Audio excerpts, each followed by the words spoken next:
Lecture start करें? Yes. क्या कर Yes, sir.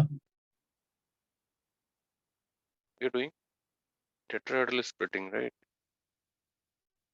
Yes, sir. Sir, just start किया था. ये देख रहा हूँ। सर एक नोट की तरह फिर लिखाया था आपने. हाँ हाँ हाँ, समझ गया। मतलब जस्ट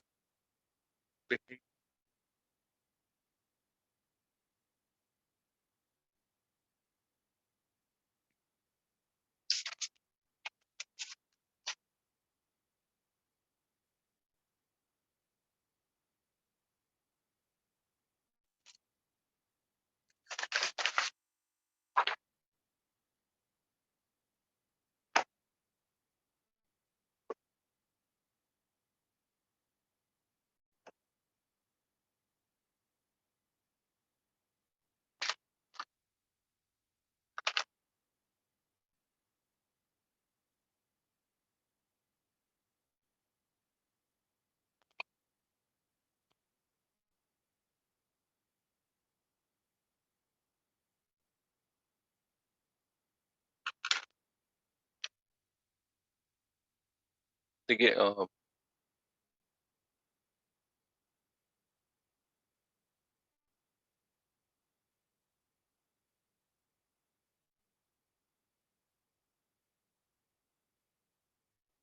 यस,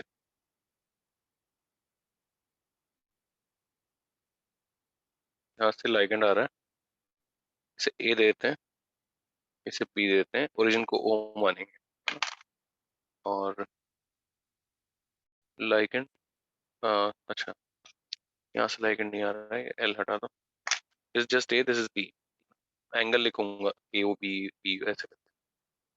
लाइगेंड यहाँ से आ रहा है और ये ऐसे, इसको देते हैं सी, इसको देते हैं डी, तो angle C O D is theta T, angle A O B is 90, तो एंगल तुम्हारा सी ओ ए, ये जो हो जाएगा, ये कितना हो जाएगा, थीटा टी माइनस 90/2, ठीक है। और भाई ओके, इज लुकिंग गुड। तो अब देखिए मतलब हुआ क्या था कि हमने कहा था कि लाइगेंड इधर से आ रहे हैं, डायरेक्टली कोई फेस नहीं कर रहा है, और देखिए इसीलिए जो यहाँ पे डेल्टी होगा, मतलब difference in energy of splitted D orbitals पे, ये मतलब ऑब्वियसली डेलो से कम होगा, डेलो जो होगा वो इससे ज्यादा होगा, एंड डेल वो जो होता है वो 2/3 रिलेशन ही होता है इनमें, ये एक्सपेरिमेंटली नोन है, और रेशियो ऑफ लाइगेंड्स पे टाइम्स ऑफ डेल्टा टी। अब ये थोड़ी जगह कम है, मैं काम करता हूँ, बॉर्डर ड्रॉ कर देता हूँ, ये ऐसे into delta T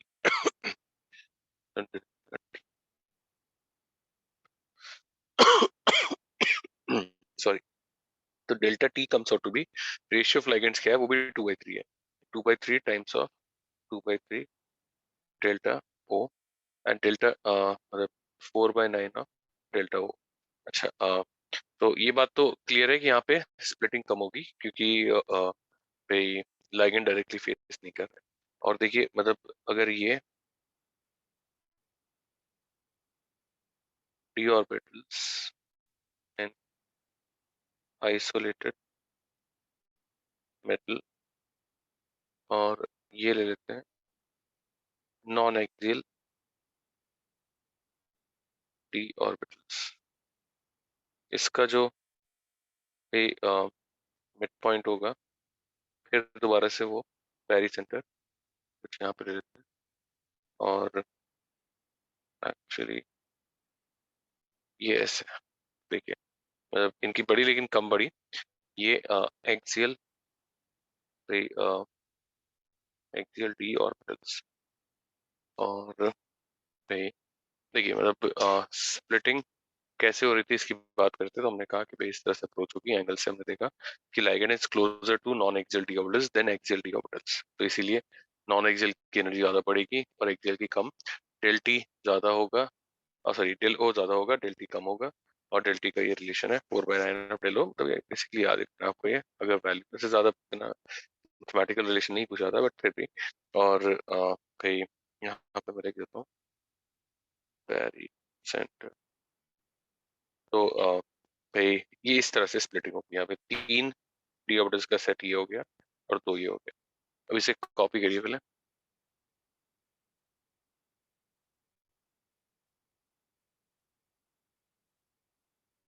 answer answer answer sir आपने वो रेशियो ऑफ लाइगेंड्स कैसे निकाला? भाई 4/6 टेट्राहेड्रल में 4 होते हैं, उसमें 6 होते हैं बच्चे। 4/6 को 2/3 लिख लिया अच्छा मैंने। Okay okay sir. सर आपने रीजन क्या बताया था कि वो डायरेक्टली अप्रोच नहीं करते हैं लाइक डी ऑर्बिटल्स को? भाई बॉन्ड एंगल 109 डिग्री 28 मिनट है, मतलब टेट्राहेड्रल शायद। अच्छा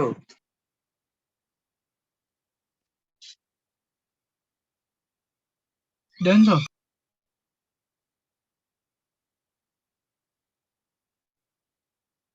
डन सर। Done sir.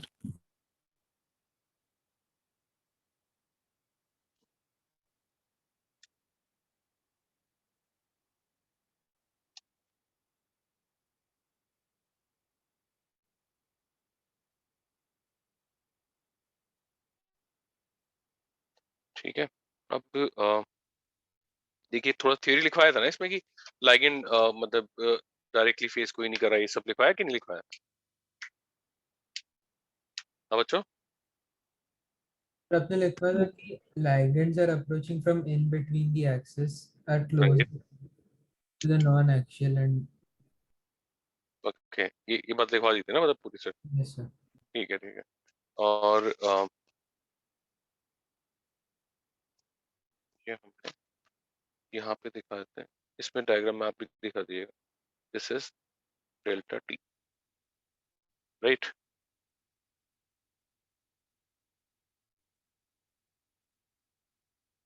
अब देखिए स्क्वायर प्लेन स्क्वायर प्लेन में कैसे होती है देखते हैं।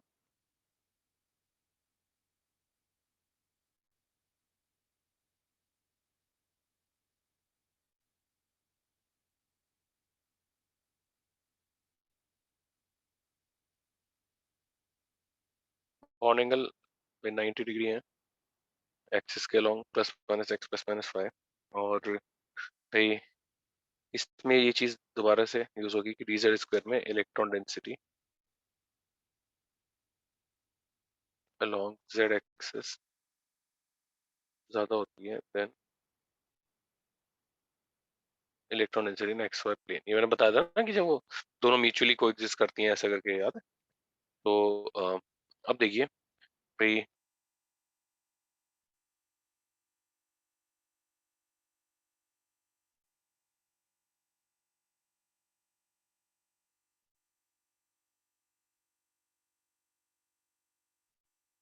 ये ले लिया। और भाई अब देखिए एनर्जी बढ़ेगी बट सबसे मतलब कम किसकी बढ़ेगी? भाई जो z की तरफ जिनका ओरिएंटेशन है dyz और dzx, तो डायरेक्टली फेस भी नहीं कर रहे हैं और ओरिएंटेशन एक कंपोनेंट उनका z की तरफ भी है, तो सबसे नीचे होगा dxy और dyz। उसके बाद भाई हमारा dz स्क्वायर, देखिए मतलब ये डायरेक्टली फेस कर रहा है लेकिन इलेक्ट्रॉन डेंसिटी जो है z पर ज्यादा है, इसीलिए इसकी एनर्जी कम है। एंड इनफैक्ट इसको मैं लिखवा भी दूंगा नोट्स में, dxy की ज्यादा है क्योंकि डायरेक्टली फेस नहीं कर रहा है बट xy प्लेन में है। और सबसे ज्यादा जो होगा वो ऑब्वियसली dx² - y² होगा। यहाँ पे जो ये गैप होगा भाई ये होगा डेल एस पी। और डेल एस पी जो होता है वो सबसे ज्यादा होता है, तो वो 1.3 टाइम्स ऑफ डेल ओ होता है। तो 1.3 × 4/9 हो गया डेल टी से।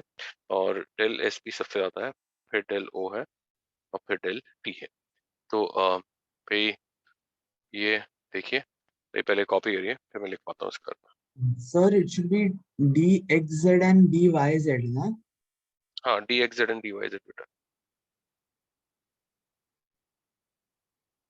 हाँ सर, ये डी ऑर्बिटल से तुम एक्सप्लेन कर सकते हो वापस? अभी कर देता हूँ बेटे। नाम क्या है आपका? हाँ सर, जय। जय। कर देता हूँ अभी इसके बाद कर देता हूँ, लिखवा देते हैं पहले फिर कर।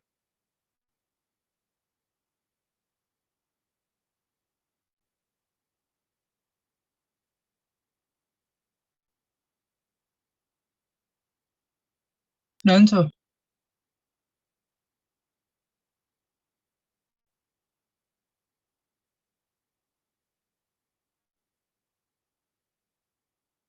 कुछ वजह से डन सर। Yes, sir. ठीक है।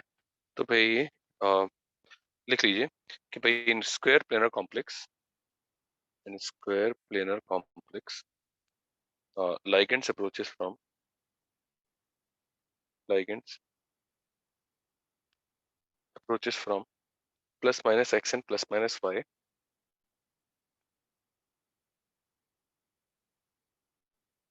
plus minus x and plus minus y. Next point, dyz and dzx faces minimum repulsions. dyz and dzx faces minimum repulsions due to their component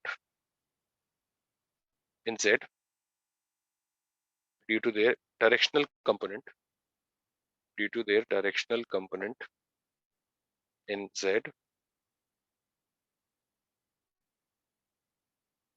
in z or hey, next point, dz square gets lower repulsion than dxy. dz square gets lower repulsion than dxy because it has higher electron density along z-axis. It has higher electron density along z-axis.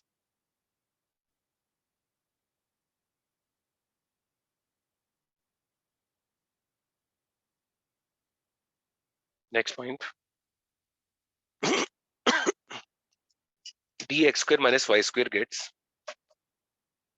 dx square minus y square gets faces, okay, dx square minus y square faces highest repulsions because they are facing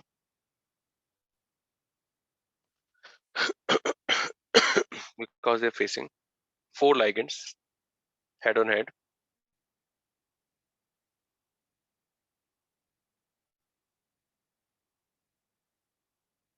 बस ठीक है भाई। जय देखो यार, वैसे तो ये बहुत रीसेंट था तो मतलब ये नहीं बताना चाहिए, लेकिन ठीक है बेटा जल्दी से देख लो यार।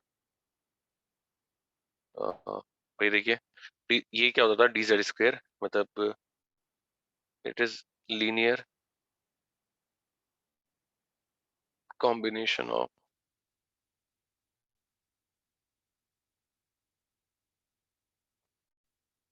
ये था ना।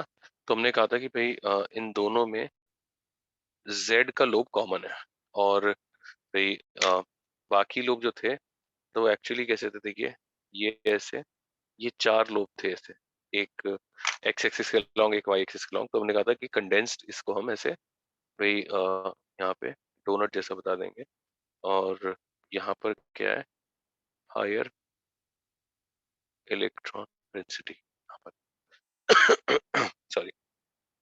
तो ये बात हमने करी थी और अब देखिए भाई एसपीए ने बता ही दिया। अब एग्जांपल्स देखते हैं यार सीधा सीधा। देखिए जैसे NiCl4 2 माइनस, और इसमें डिसीजन लाइगेंड देख के ही हो जाएगा क्योंकि अब देखिए भाई यहाँ पे क्या है, निकल +2 है, निकल +2 मतलब आर्गन 3d8 और Cl माइनस क्या है, WFL है। तो WFL है तो ये sp स्प्लिटिंग कर ही नहीं पाएगा, तो स्प्लिटिंग कैसे होगी? टेट्राहेड्रल स्प्लिटिंग होगी 1 2 3 4 5 सॉरी 6 7 8 2 अनपेयर्ड इलेक्ट्रॉन्स पैरामैग्नेटिक और ये तुम्हारा sp3, ठीक है। स्पिन की मतलब ये इनर आउटर की बात ही नहीं है क्योंकि डी यूज नहीं हो रहा, और हाई स्पिन ही है, मतलब नो पेयरिंग तो हाई स्पिन, ठीक है। अब अगर हम ले लें NiCN4-2, देखिए तो अब क्या होगा, वही साइनाइड स्ट्रॉन्ग फील्ड लिगेंड हो गया, तो sp स्प्लिटिंग के लिए जा सकता है। तो यहाँ पे क्या होगा, वही स्प्लिटिंग इस तरह से करेंगे, देखिए 1 2 3 4 ऊपर 5 6 7 और 8, और वही एक्चुअली यहाँ पे मैंने थोड़ा कम गैप बनाया है, ये थोड़ा ज्यादा गैप होना चाहिए। तो यहाँ से एक इलेक्ट्रॉन जो होगा वो नीचे आ जाएगा, और सबसे ऊपर कौन सा ऑर्बिटल है भाई, dx² - y² है, तो यहाँ पे क्या हो जाएगा, dx² - y² sp2, मतलब क्या हो गया भाई, स्क्वायर प्लेनर, और भाई इसमें भाई डायमैग्नेटिक इनर ऑर्बिटल और लो स्पिन। इसमें maximum number of collinear atoms कितने हो जाएंगे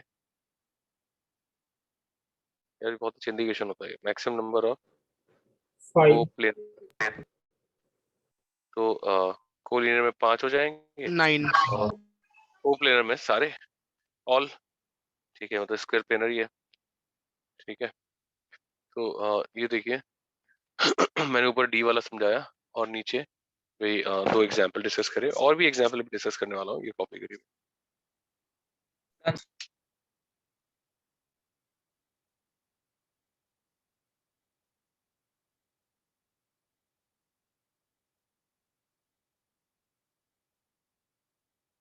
done sir. Done, sir. Done sir. Sir तो मतलब वीक फील्ड में हम लोग टेट्राहेड्रल बनाएंगे और स्ट्रॉन्ग फील्ड में स्क्वायर प्लेनर। कोऑर्डिनेशन नंबर 4, अभी एग्जाम्पल्स में अभी काफी सारे देने वाला हूँ, देखते रहिए बेटा दिवेश। Okay sir.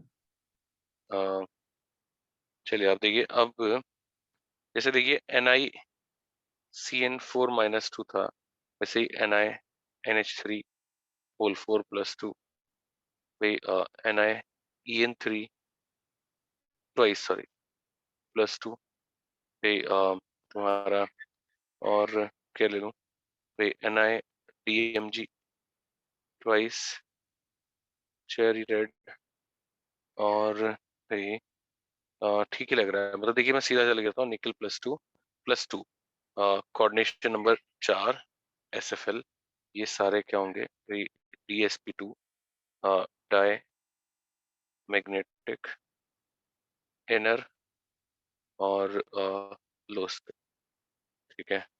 और भाई उल्टा निकल +2 coordination number 4 WFL, but coordination number देख लीजिएगा, ठीक है। तो क्या होगा भाई, sp3 हाई स्पिन, और कितने अनपेड आए थे बच्चों, 2 अनपेड इलेक्ट्रॉन्स, ठीक है। अब देखिए ऐसे CuCl4 माइनस -2 लेते हैं, तो देखिए यहाँ पे क्या आ गया, कॉपर +2 आ गया, कॉपर +2 मतलब आर्गन 3d9, और देखिए मैं जनरल बात बता रहा हूँ, कॉपर +2 कोऑर्डिनेशन नंबर 4, ध्यान से याद रखना, WFL SFL में बहुत कुछ गड़बड़ होता है अलग। तो देखिए यहाँ पे क्या होगा भाई, sp3 और 2 इधर, ये 3 इधर, 1 2 आएगा, तो वैसे वही मतलब 1 अनपेड, तो मैं फिर भी करके दिखा रहा हूँ कि ये ऐसे 1 अनपेड, तो पैरा 1 अनपेड इलेक्ट्रॉन, और भाई इसमें हाई स्पिन लो स्पिन की बात भी नहीं, आउटर इनर की बात भी नहीं है। देखिए कॉपी कर दीजिए। सर ये आपने ऊपर जनरलाइज लिख दिया लाइक Ni2+ में SFL एंड WFS के लिए, लाइक वो हमेशा ट्रू है? भाई जब जनरलाइज लिखा है तो हमेशा ट्रू होगा यार, ऑब्वियसली। अच्छा नहीं, जनरलाइज वही का मतलब पूछ रहा था sir general. Okay sir, thank अरे अरे अरे यार, मतलब इतना बढ़िया डाउट पूछा है, मजा आ गया यार। Sorry sir. अबे नहीं यार, कैसी बातें कर रहे हो भाई, बहुत ही इंटेलिजेंट था, मतलब मेरे को अच्छा लग रहा है बता के, फील गुड आ रहा है। आंसर।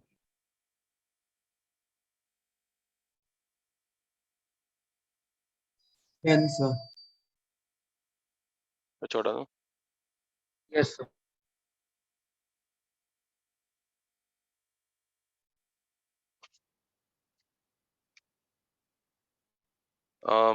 अब देखिए भाई,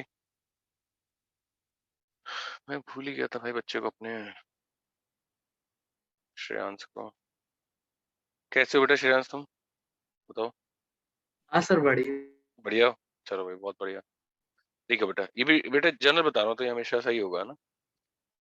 हाँ ओके बेटा, तो पैलेडियम +2 देखिए, प्लैटिनम +2, कोऑर्डिनेशन नंबर 4। अब देखिए भाई, इनके साइज की वजह से डेल क्या होना है, बहुत ज्यादा हो जाना है। तो इनके साथ तो बताया था कि भाई ऑल लाइगेंड्स, याद है, एक्ट एज SFL। तो बेटे देखिए, मतलब इन, अच्छा इसमें रोडियम +1 भी कर देते हैं, क्योंकि RH PPH3 थ्राइस Cl। बेटे ये क्या है, ये याद है किसी को? विल्किंसन। क्या नाम बेटा आपका? विल्किंसन्स पैटर्न्स। पहले वाले बच्चे का नाम क्या था? अनवर। अनवे, वेरी गुड बेटे। किस लिए यूज होता है अनवे, ये भी याद है? Sir hydrogenation. हाइड्रोजनेशन में कौन सा वाला बेटे? Sir homogeneous. होमोजीनियस वाले बच्चे का नाम? जय। अच्छा जय है क्या हमारा? Okay okay. Sir but like वो डिफरेंस नहीं बताया था सर होमोजेनस हेटेरोजेनस का। यार इसमें क्या होता है, सोल्यूशन बना के कराया जाता है, सेम फेज में होता है। होमोजीनियस होता है सेम फेज, मतलब ओके। हम एक ही फेज में लेके चलते हैं। और इसकी मैकेनिज्म तो अभी नहीं बताऊंगा मैं, मैंने बताई वैसे बैचेस में। बहुत ही कॉम्प्लेक्स मैकेनिज्म है इसकी, मतलब काफी खतरनाक मैकेनिज्म है इसकी। तो ये क्या होता है, CO और NO2 वगैरह को मतलब रिड्यूस नहीं करता, जो कि कैटालिटिक हाइड्रोजनेशन से रिड्यूस हो जाते हैं, मतलब use for homogeneous catalytic hydrogenation and is highly selective, um, very highly selective, और कीमो सेलेक्टिव भी बोलते हैं इसको, chemo selective, very do not reduce NO2 serial bond etcetera. तो अभी ज्यादा ऑर्गेनिक में नहीं जाना चाहता मैं। तो खैर बच्चों देखिएगा, इन सभी में बच्चों D6 कॉन्फ़िगरेशन होगा। तो बच्चों D6 कॉन्फ़िगरेशन होगा तो 1 2 3 4 5, 1 2 3 4 5 6, और वो ये आ, ऐसे आ जाएगा। और भाई मतलब ये जो होगा, ये तुम्हारा कुछ ऐसे, और भाई मतलब वही पेयरिंग करा दी मैंने। और इसका मतलब भाई ये सारे क्या होंगे भाई, DsP2 हाइब्रिडाइज्ड होंगे, बात समझ रहे हो, और स्क्वायर प्लेनर होंगे। तो देखिए मैंने काफी बार ये बात बोली थी कि मतलब ऐसा होता है कि सारे स्क्वायर प्लेनर होते हैं, तो अभी आपको मतलब उसका रीजन पता लग गया। जैसे देखिए PD DMG ट्वाइस, भाई PD ALA twice, PT ALA twice, even PT CL4-2, PD CL4-2, PT NH3 twice CL2। मतलब बना सकते हैं बहुत सारे, PT EN twice +2, PT NH3 whole 4 +2, और इसमें PT और PD कर दीजिए ऐसे, PT और PD। मैं बार बार दोबारा क्या लिखूंगा, है ना। तो जहाँ भी PT यहाँ पे PD डाल दीजिएगा, जहाँ पे मैंने नहीं डाला वहां पे भी डाल दीजिएगा, ठीक है। और PT पे कौन PT हो, क्या करें इसको, प्लेटिनम के साथ क्या रख दूं बताओ, GLY रख देता हूँ, बहुत GLY नहीं देखा, एक्सेट्रा, ठीक है। तो ये सारे केस में क्या होगा भाई, तो ये DsP2 पार्टिकल्स। अच्छा D6 भी नहीं है यार, ये D8 है यार, मैं भूल गया। D8 होगा एक्चुअली, D6 तो +4 का होता था ना, मैं +4 का लिख दिया।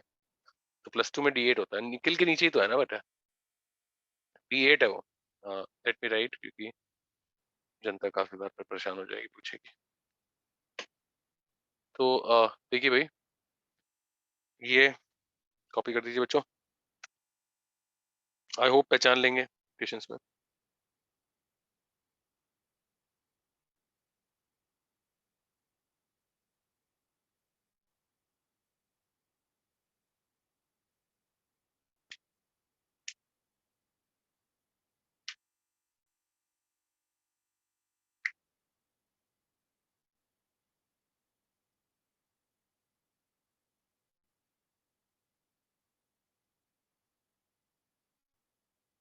Done, sir.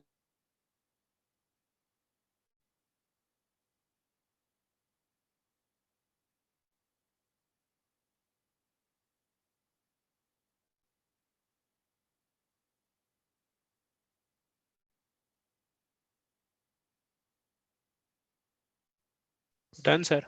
Done, sir.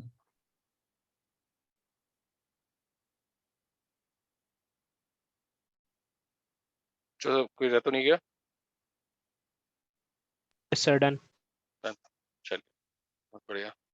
अब भाई बच्चों ऐसे ही देखिए, वैसे हमने कर लिया था पहले केस हमने वाला, बट स्टिल NiCO4 ये निकल क्या होगा?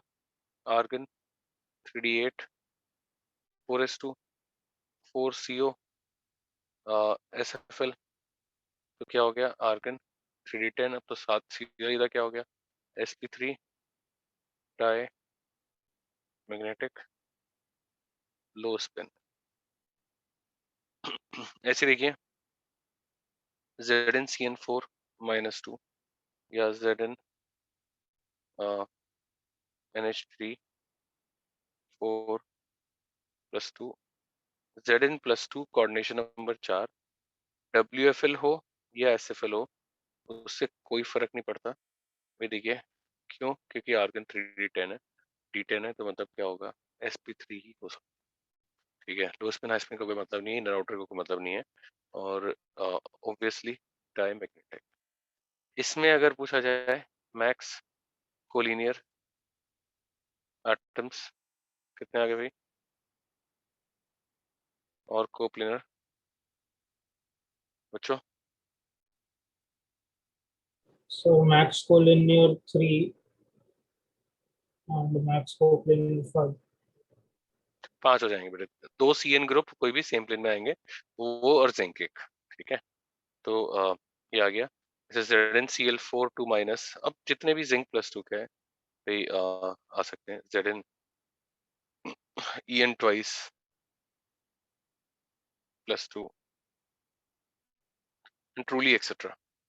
तो ये बच्चों कॉपी कर दीजिएगा।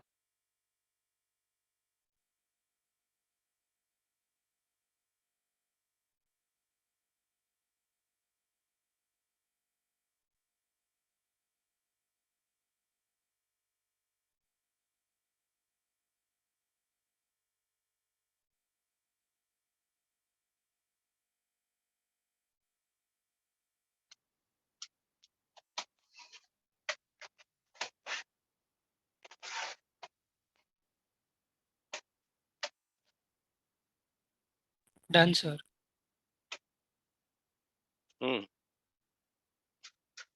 साथियों और हाथियों क्या कहते हो?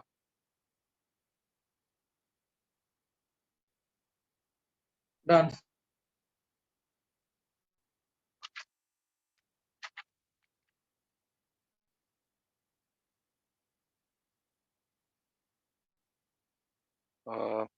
सिंह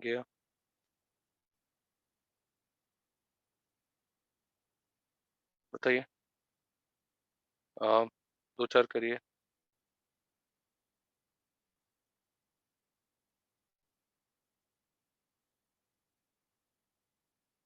बताइए, I'm coming in a minute.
Yes, क्या आ गया भाई?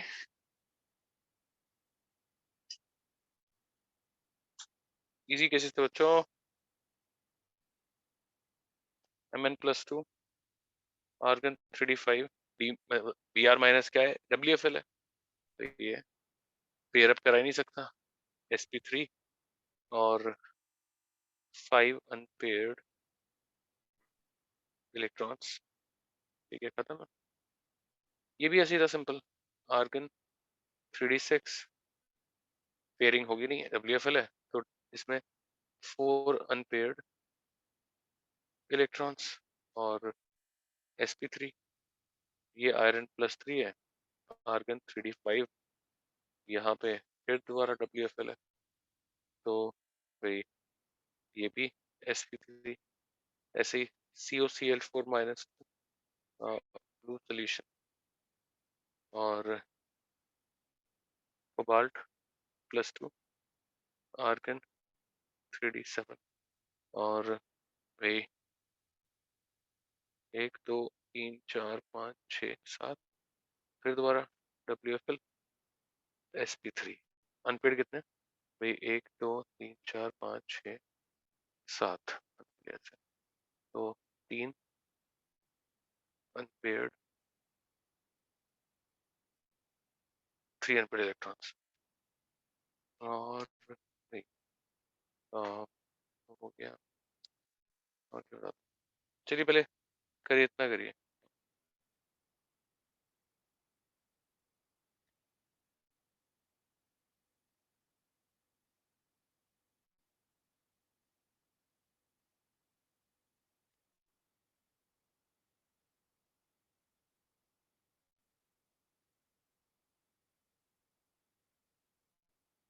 Done, sir.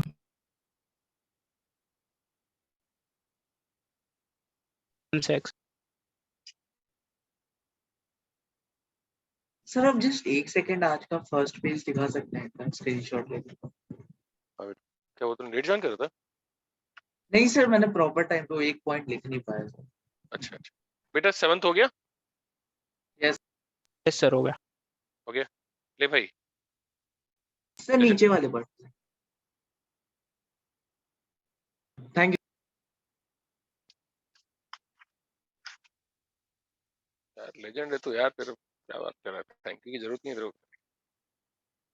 चलो भाई, बच्चों अब देखिए, थोड़ा फैक्चुअल केस बताता हूँ। 2 फैक्चुअल केस हैं, थोड़े फैक्चुअली हैं, तो अपने आप बताता हूँ।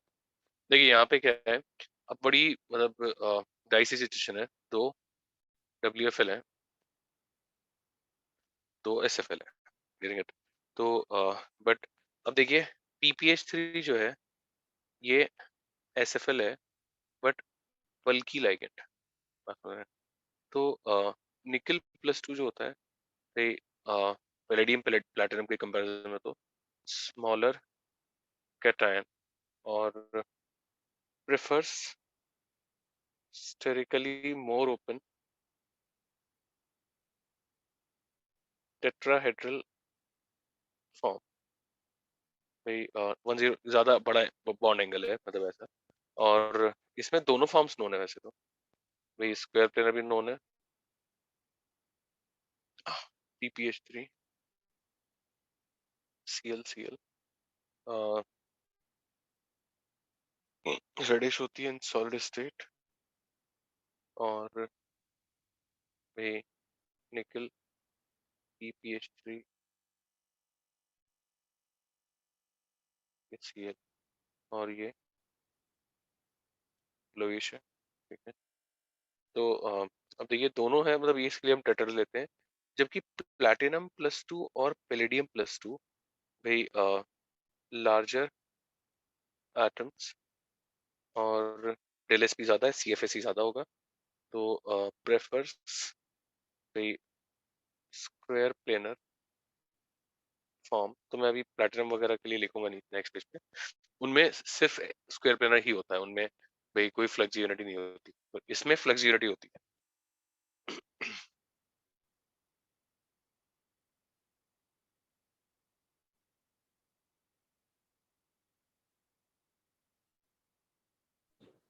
So solid state में like वैसा cis trans की तरह like won't trans be more stable? हाँ हाँ होगा, मतलब मैंने लिखा नहीं है मतलब, अब वो तो तुम्हें Okay sir. मैंने Ma2B2 सिखाया आपको, याद होगा Yes sir. हाँ sir. तो बस तुम्हें पता ही Okay. होगा।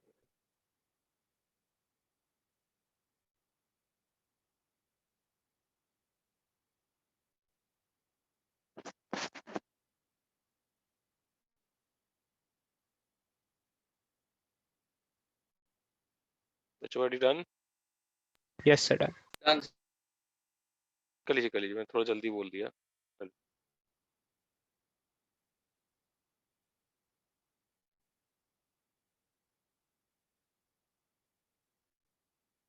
So larger atoms है तो shouldn't it prefer tetrahedral because उसमें bond angle ज्यादा होता है। बेटा आपका नाम बताइए। रनवे। अच्छा, तो अनवे नहीं बेटा, मतलब भाई लार्जर एटम अगर है तो वहां पर वो CFSE, मैंने जैसे फैक्टर बोला CFSE के लिए जाता है। तो ये मैं ऐसा नहीं है कि मेरे मन में आया तो मुझे लग रहा है तो मैं बस बोल रहा हूँ। ये सब कुछ मतलब एक्सपेरिमेंटली, मतलब जैसे रिजल्ट्स हैं इसके, एविडेंसेस हैं इसके, तो वो मैं बता रहा हूँ बेटा। So okay for your logic, like I got your logic basic, but यार नहीं, ऐसा नहीं होता। लार्जर स्मॉलर एटम के अराउंड बॉन्डिंग हम ज्यादा चाहते हैं क्योंकि रिपल्शन ज्यादा है वहाँ पे, ठीक है। बड़े एटम के साथ हम CFSE के लिए जाते हैं। ऐसा। ओके बेटे। बच्चों चलिए सर। हो गया ना, तो बहुत देर हो गई अनवे से बात Yes, करते sir. हैं। तो एनीवेज, तो देखिए साहब, अच्छा इसमें भी निकल में भी मतलब वेरिएशन है थोड़ा सा। तो एनीवेज देखिए, PT PPH3 ट्वाइस Cl2, या PD PPH3 ट्वाइस Cl2, अगर हम देखें तो ये स्क्वायर प्लेनर DsP2 और डाई मैग्नेटिक। अच्छा निकल में भी अगर हम देखें थोड़ा लेस बल्कि ले लें, PET3 ट्वाइस Cl2, देखो बेटा में यहाँ पे अच्छा वेरिएशन है कि PH3 ट्वाइस Cl2, मतलब लेस बल्कि ले लें तो ये भी भाई स्क्वायर प्लेनर DsP2 और डाई मैग्नेटिक होते हैं। और भाई इसमें और क्या बता दूं, मतलब स्क्वायर प्लेनर में मतलब ये ठीक है। अब देखिए एक बहुत ही गंदा केस है, वो बताता हूँ। CuNH3 होल 4 2+ भाई, और अब यही चीज सही होती है CuEn ट्वाइस +2 के लिए भी, मतलब Cu कोऑर्डिनेशन नंबर 4 भाई SFL। तो यहाँ पर भाई देर आर फॉलोइंग थ्योरीज, अब वो थ्योरीज मैं नेक्स्ट पेज पे लिखूँ। तो ये तो भाई डेड फैक्चुअल केस है एकदम।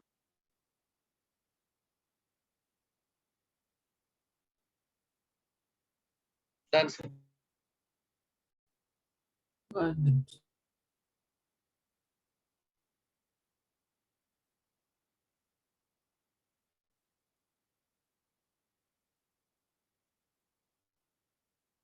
जल्दी करिए बेटा, भाई काफी कम लिखा है ना, बहुत बड़ा बड़ा लिखा है इसलिए पेज पर जा रहा है। 4 कॉम्प्लेक्स है उनके शेप। Done, sir.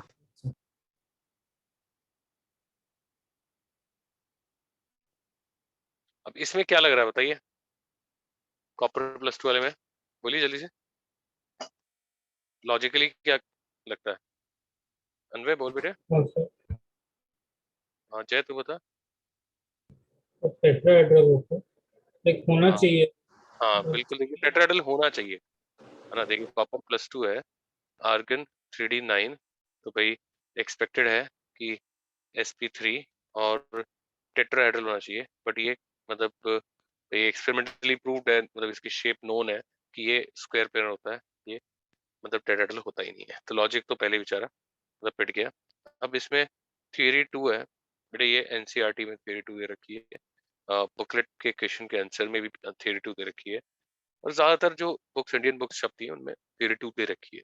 थ्योरी 3 भी है, मतलब अगर जे एडवांस में आ जाए तो मतलब क्योंकि वहाँ पे चैलेंज कर सकते हैं तो थ्योरी 3 करना चाहिए, बट वैसे आपको थ्योरी 2 ज्यादा आंसर मिलेंगे। तो थ्योरी 2 में देखिए है तो सब जुगाड़, मतलब इसमें भाई आर्गन 3d9, तो व्हाट डू वी से इज भाई 1 2 3 4, मतलब चाहे स्प्लिटेड लिख लीजिए, उससे कोई फर्क नहीं पड़ता, मतलब है ना, दोनों तरीके से लिख सकते हैं। तो 4s और 4p एंड वी से अनपेड इलेक्ट्रॉन जो होगा कोबाल्ट +2 वाले की तरह, कि मतलब इसमें भाई अनपेड इलेक्ट्रॉन 4p ऑर्बिटल में होगा भाई, और 4pz में, और भाई ये जो होगा ये क्या आएगा, dx² माइनस y² sp2, और भाई स्क्वायर प्लेनर और पैरा मैग्नेटिक। लेकिन देखिए थ्योरी 2 में दिक्कत क्या है कि भाई कॉपर, अगर हम इसको देखें ऐसे, तो भाई +2 है यहाँ पे, +2 ऐसे लिख देता हूँ। तो देखिए इसमें नो रिड्यूसिंग बिहेवियर, मतलब इसका कोई रिड्यूसिंग बिहेवियर नहीं होता, मतलब जैसे कोबाल्ट में हुआ था ना कि रिड्यूसिंग बिहेवियर था, बल्कि उल्टा ये वीक ऑक्सीडाइजिंग एजेंट होता है। मतलब भाई आपने एल्डिहाइड्स के लिए पढ़ा होगा, नहीं पढ़ा हो तो मैं बता देता हूँ कि एल्डिहाइड को ऑक्सीडाइज करता है, हाइड्रोक्सी कीटोन शुगर्स इनको ऑक्सीडाइज करता है। Yes sir Raji. तो copper +2 is a very popular oxidising agent. S2O3 minus के लिए पढ़ेंगे हम, बहुत सारे रिएक्शन हम पढ़ेंगे इनऑर्गेनिक में, ऑर्गेनिक में तो एक दो ही है।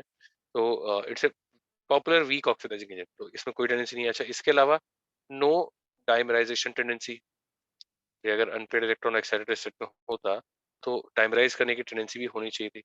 तो इसलिए थ्योरी 2 भी मतलब बहुत लार्जली अब मतलब एक्सेप्टेड नहीं है। थ्योरी 3 पे जाते हैं, हगिंस थ्योरी नाम है, और जैसा नाम है वैसे ही काम है, बहुत डायरेक्ट सी थ्योरी है मतलब, है ना, कि मतलब ऐसा है कि बस मान लो ऐसा। तो एनीवेज चलिए कॉपी कर दिए।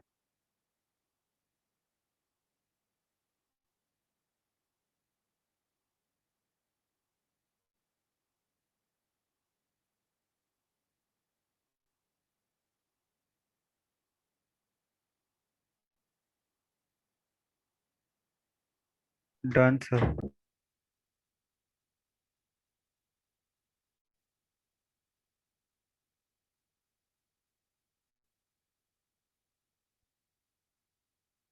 सर मतलब मेंस के लिए थियरी 1 फॉलो करें 52।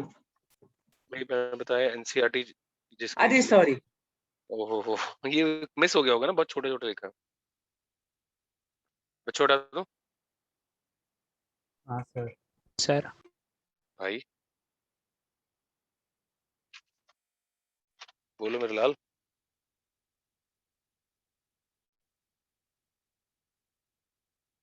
भाई को सर कहने का मन कर रहा। चलिए होता है। थ्योरी 3 अगेंस्ट थ्योरी, और मतलब इसमें यार कुछ भी नहीं है, सीधा सीधा बोल दिया कि कोई अनपेड इलेक्ट्रॉन कहीं एक्साइटेड नहीं है, और sp2d हाइब्रिडाइजेशन है, और unpaired electron is in 3d orbital, और पैरा आउटर ऑर्बिटल कॉम्प्लेक्स।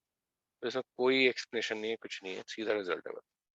ठीक है, तो कॉपर +2 कोऑर्डिनेशन नंबर 4 में इस तरह से होगा। तो अब देखिए भाई, हमने हाइब्रेशन और ये मतलब CFT, मतलब VBT CFT दोनों हमने हाइब्रेशन निकालना, मतलब दोनों कर लिया और हाइब्रेशन निकालना भी सीख लिया। तो अब हम जाते हैं भाई, एक छोटा सा थ्योरम है, वैसे जेई में इतना नहीं आता, लेकिन फिर मैं बता देता हूँ कि कई बार बच्चों को डराते हैं लोग इससे। जैन टलर डिस्टरशन थ्योरम, और भाई we are looking at charge distribution. और सर वो Cu2+ सारे में लाइक यही होगा, लाइक SFL कोऑर्डिनेशन नंबर 4 मैंने वही लिखा था। Okay sir. अब देखिए चार्ज डिस्ट्रीब्यूशन देख रहे हैं भाई, T1 मैं लिख देता हूँ फिर समझाता हूँ।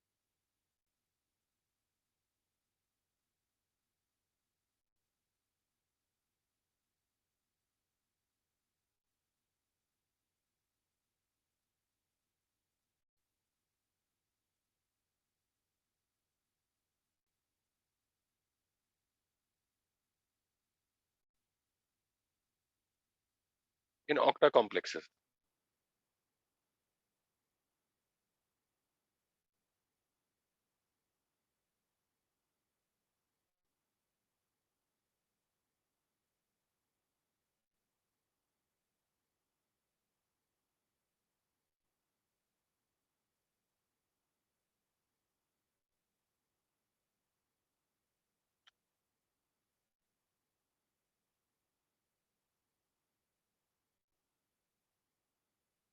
क्या डिस्ट्रीब्यूशन है, मतलब क्या डिवीजन है इनमें, कुछ पता लग रहा है? क्या बाइफर्केशन है, मतलब मेरे कहने का तो ये है।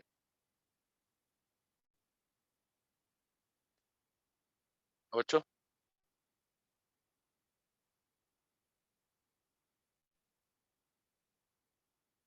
बेटे ये जो है ये अनसिमेट्रिकली फिल्ड टी है, और हम कह सकते हैं अनसिमेट्रिकल चार्ज डिस्ट्रीब्यूशन, जबकि ये जो है वो सिमेट्रिकली फिल्ड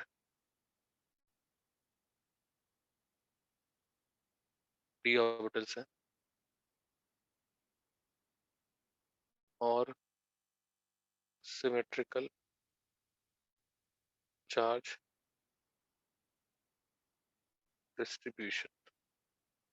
ठीक है, अब इससे क्या होता है देखिए मैं बताता हूँ, मतलब पहले इसलिए ध्यान से देखिएगा बाद में कि भाई देखिए जब ऑक्टाहेड्रल कॉम्प्लेक्स बन रहा है तो अगर सारे डी ऑर्बिटल्स सिमेट्रिकली फिल्ड है तो सारे लाइगेंड्स जो होंगे इक्वली रिपेल होंगे और ऑक्टाहेड्रल जो होगा वो एक रेगुलर ऑक्टाहेड्रल बनेगा। जबकि अगर डी ऑर्बिटल्स भाई अनसिमेट्रिकली फिल्ड है तो वहाँ पे सारे डी ऑर्बिटल्स इक्वली रिपेल नहीं होंगे, भाई कुछ डी ऑर्बिटल्स ज्यादा रिपेल होंगे कुछ कम रिपेल होंगे, और ऑक्टाहेड्रल जो होगा वो वहाँ पे इरेगुलर या डिस्टॉर्टेड ऑक्टाहेड्रल बनेगा।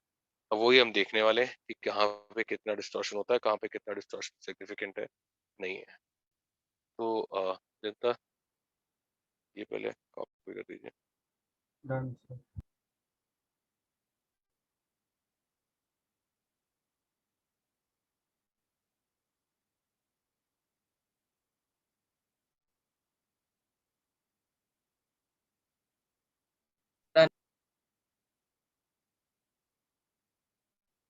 ऊपर वाला तो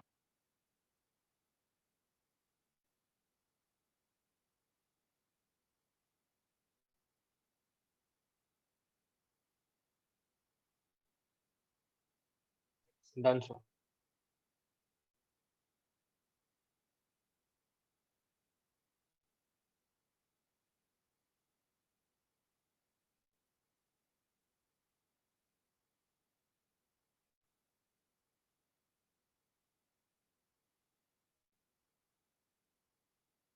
Done, sir.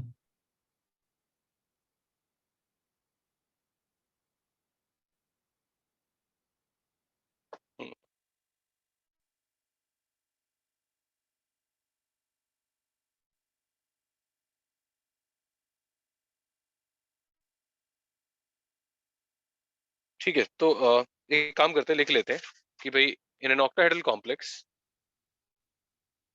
In an octahedral complex if d orbitals are symmetrically filled,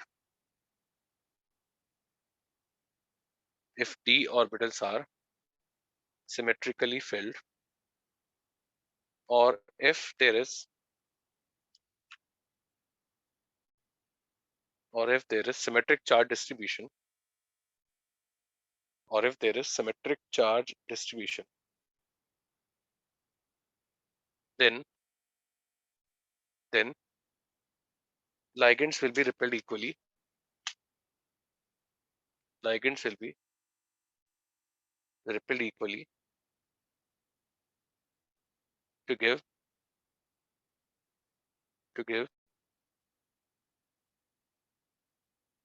regular octahedron, to give regular octahedron. But if d orbitals are unsymmetrically filled, but if d orbitals are unsymmetrically filled,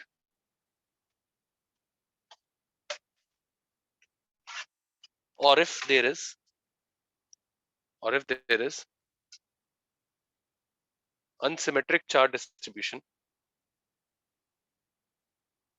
or if there is unsymmetric charge distribution, then some ligands will be repelled more, then some ligands will be repelled more, and some will be repelled less, and some will be repelled less, leading to formation of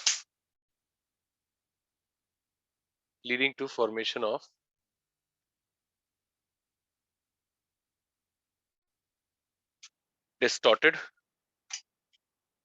octahedral, leading to formation of distorted octahedral, और देखिए octahedral को हम क्या करते हैं, मतलब बहुत ही simple बात होती है कि हम ये डिस्टॉर्शन आता है उसको बोलते हैं टेट्रागोनल डिस्टॉर्शन, और टेट्रागोनल डिस्टॉर्शन इसलिए हम बोलते हैं कि अगर हम जैसे कोई भी ऑक्टाहेड्रल ले लें, ये ले लें, तो हमारा पॉइंट ऑफ व्यू जो होता है वो अप साइड होता है, मतलब ये इस पॉइंट ऑफ व्यू से हम देखते हैं स्ट्रक्चर को, डिस्टॉर्शन कैसा आ रहा है, तो इस पॉइंट ऑफ व्यू से ये टेट्रागोनल लगता है, तो इसीलिए इसे ऑक्टाहेड्रल में जो डिस्टॉर्शन आता है उसे बोलते हैं टेट्रागोनल डिस्टॉर्शन। जनता लिख दीजिए इस बात को कि भाई distortion in an octahedral complex, distortion in an octahedral complex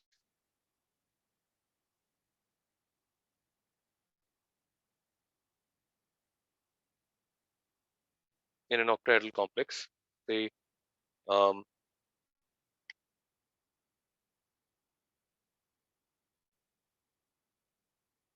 due to unsymmetrical charge distribution, due to unsymmetrical charge distribution,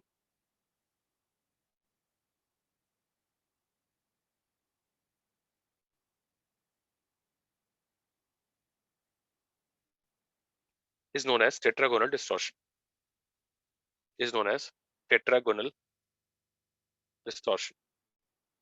अच्छा एक मिनट,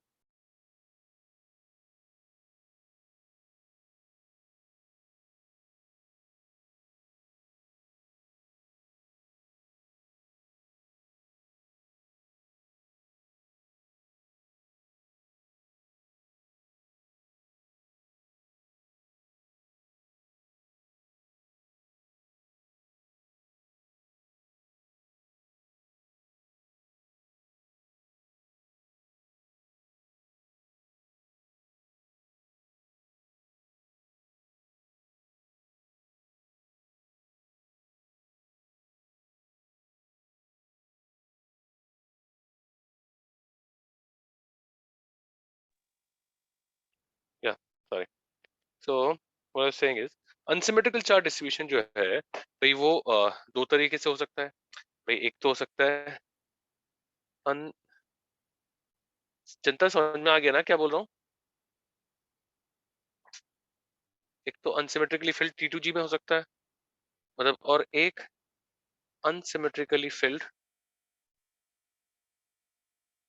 भाई EG की वजह से हो सकता है। तो देखिए मैं ये बात भी आपको लिखवा दूंगा कि जो T2G है मतलब वो तो लाइगेंड डायरेक्टली फेस कर नहीं रहे, तो T2G में जो मतलब अगर अनसिमेट्रिकल डिस्ट्रीब्यूशन हुआ तो उससे जो डिस्टॉर्शन आता है वो नेग्लिजिबल होता है। EG में अगर भाई सिमेट्रिक डिस्ट्रीब्यूशन नहीं हुआ तो डिस्टॉर्शन जो आता है that is symmetric, that is significant, right.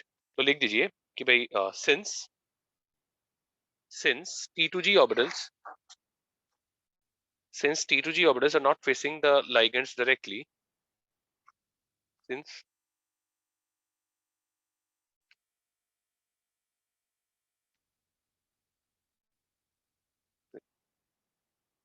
T2G orbitals are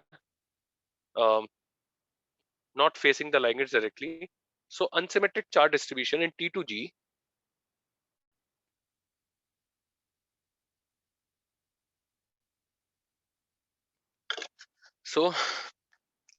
unsymmetric charge distribution in T2G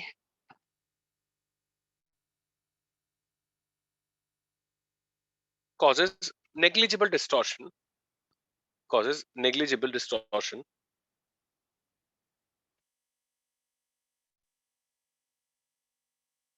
but EG orbitals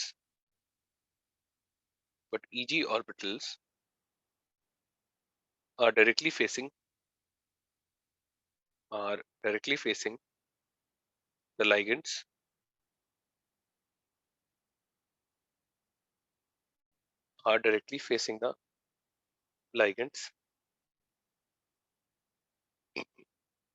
and hence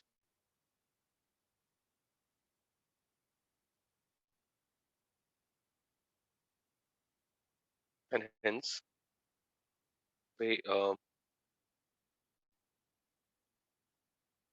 unsymmetric distribution in EG brings significant distortion.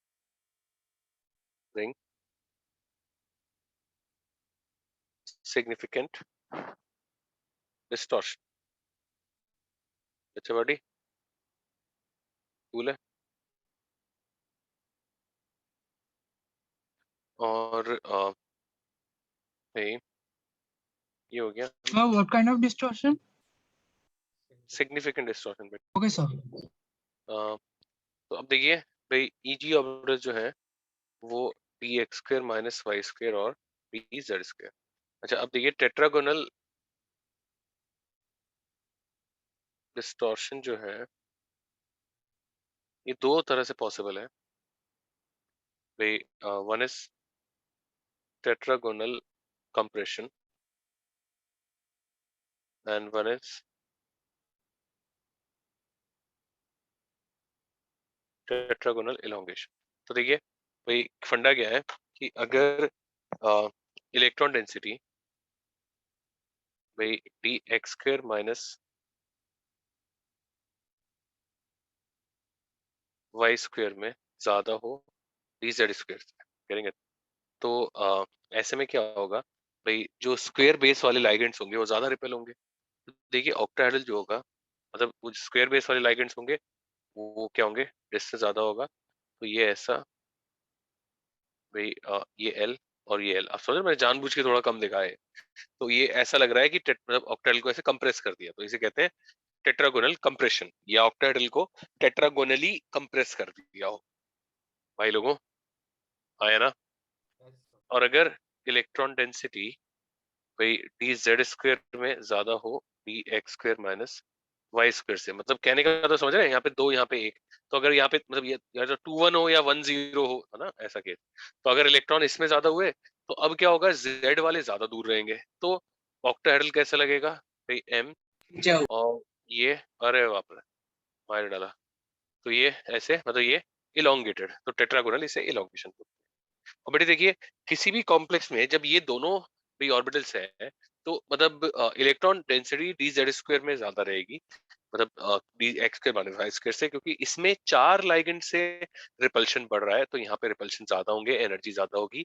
इसमें 2 ही लाइगेंड से बढ़ रहा है तो tetragonal elongation is observed compression is not. और actually मैं आपको लिखाऊंगा कि ये टर्म और ये टर्म सिनोनिमस बन गए मतलब टेट्रागोनल डिस्टॉर्शन से मतलब इलोंगेशन ही होता है कंप्रेशन क्योंकि होता ही नहीं है। भाई लोगों क्या ये समझता है सबको Yes, sir. है ना।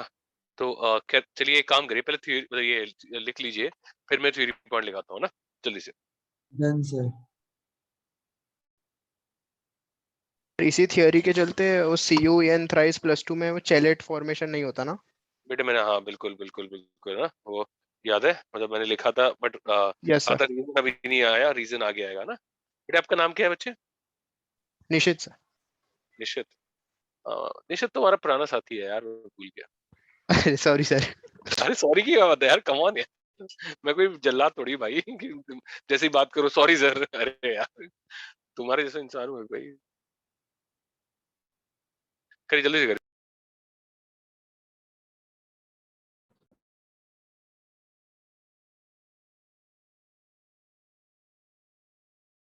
Done sir.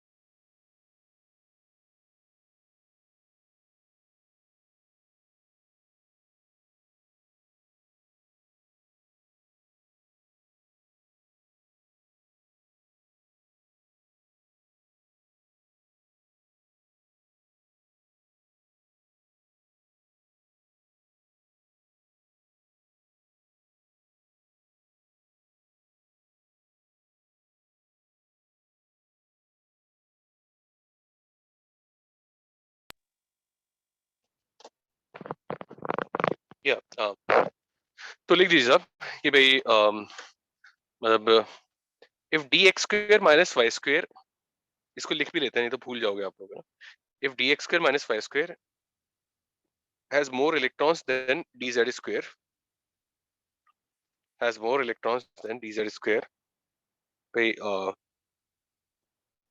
then 4 ligands in xy plane will be repelled more. 4 ligands in xy plane will be repelled more,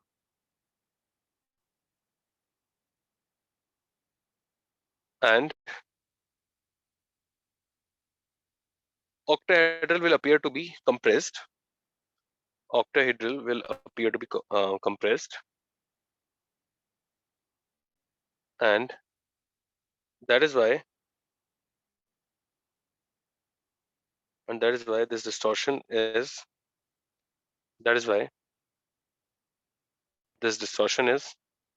known as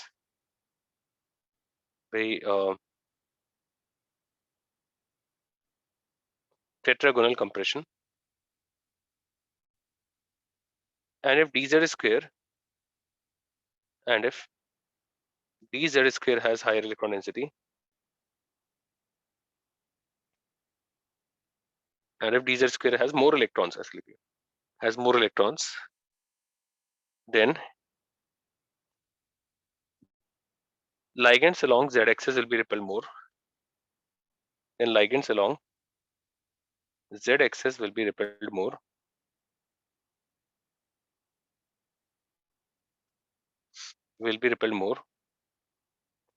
and distortion in complex will be tetragonal elongation.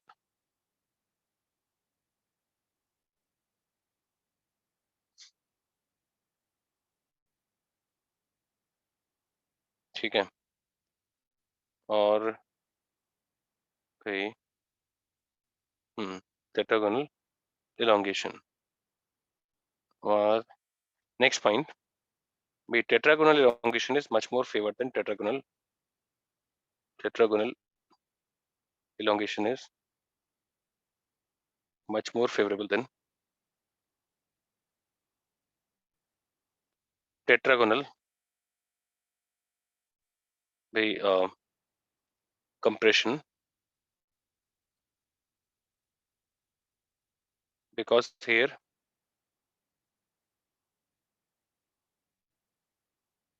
only 2 ligands are repelled more. 2 ligands are repelled more. ठीक है बच्चों, और next point, these days tetragonal distortion has become synonymous with tetragonal elongation.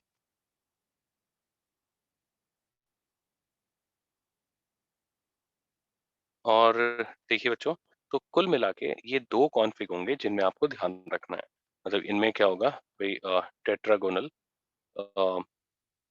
भाई elongation, और अगर हम ऐसे D4 high spin देखें तो क्या होगा 1 2 3, और ये 1 2 3 dx square minus y square और dz स्क्वायर, तो इसमें 1 और सॉरी इसमें 0 और इसमें 1, ऐसा रहेगा, ये प्रेफरेबल है। ये इसकी वजह से क्या होगा, टेट्रागोनल एलोंगेशन हो रहा होगा, और इसकी वजह से एक्चुअली इन दोनों की एनर्जी भी सेम नहीं रहेगी, इसकी एनर्जी थोड़ी सी बढ़ जाती है, तो स्प्लिटिंग। अब देखिए वो सब जेई सिलेबस में नहीं है, इसमें मैं बहुत ज्यादा बता नहीं रहा हूँ, इसमें बहुत बहुत अच्छी अच्छी चीजें बनती है वैसे तो, बट वही है कि पूछना नहीं है तो फिर क्यों मैं टाइम वेस्ट करूँ। तो 1 2 3 4 5 6, तो ये डी जेड स्क्वायर और ये d x square minus y square tetragonal elongation. तो अब देखिए भाई, मतलब जनरली तो वैसे डिस्टॉर्शन को, मैंने डिस्टॉर्शन थ्योरम भी पढ़ाई नहीं आपको, डिस्टॉर्शन थ्योरम बहुत कॉम्प्लेक्स है, मतलब ये जेई सिलेबस में दूर दूर तक नहीं है, तो बस इसके थोड़े एस्पेक्ट्स को टच करते हैं वो लोग कभी कभी, मतलब तो इसीलिए मैंने आपको उतना ही बताया। तो देखिए जैसे ये पूछ लें कि भाई विच ऑफ द कॉम्प्लेक्स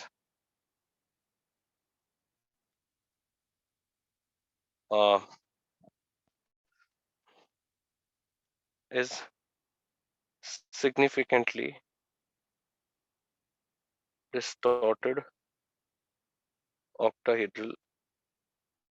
तो भाई अब जैसे A Cr+2 aqueous और भाई B Cr+3 aqueous और C Mn+2 aqueous और D Mn+3 aqueous।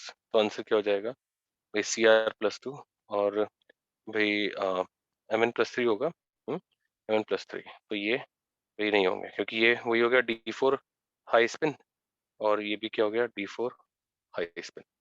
बच्चा पार्टी कोई दुख दर्द तो नहीं है? भाई सर आपने ब्रैकेट में क्या लिखा है? बेटा HS हाई स्पिन, अच्छा वो ये एक्वस है बेटा, एक क्यू थोड़ा सा रहम बोल भी रहा हूँ मैं aqueous aqueous aqueous aqueous aqueous.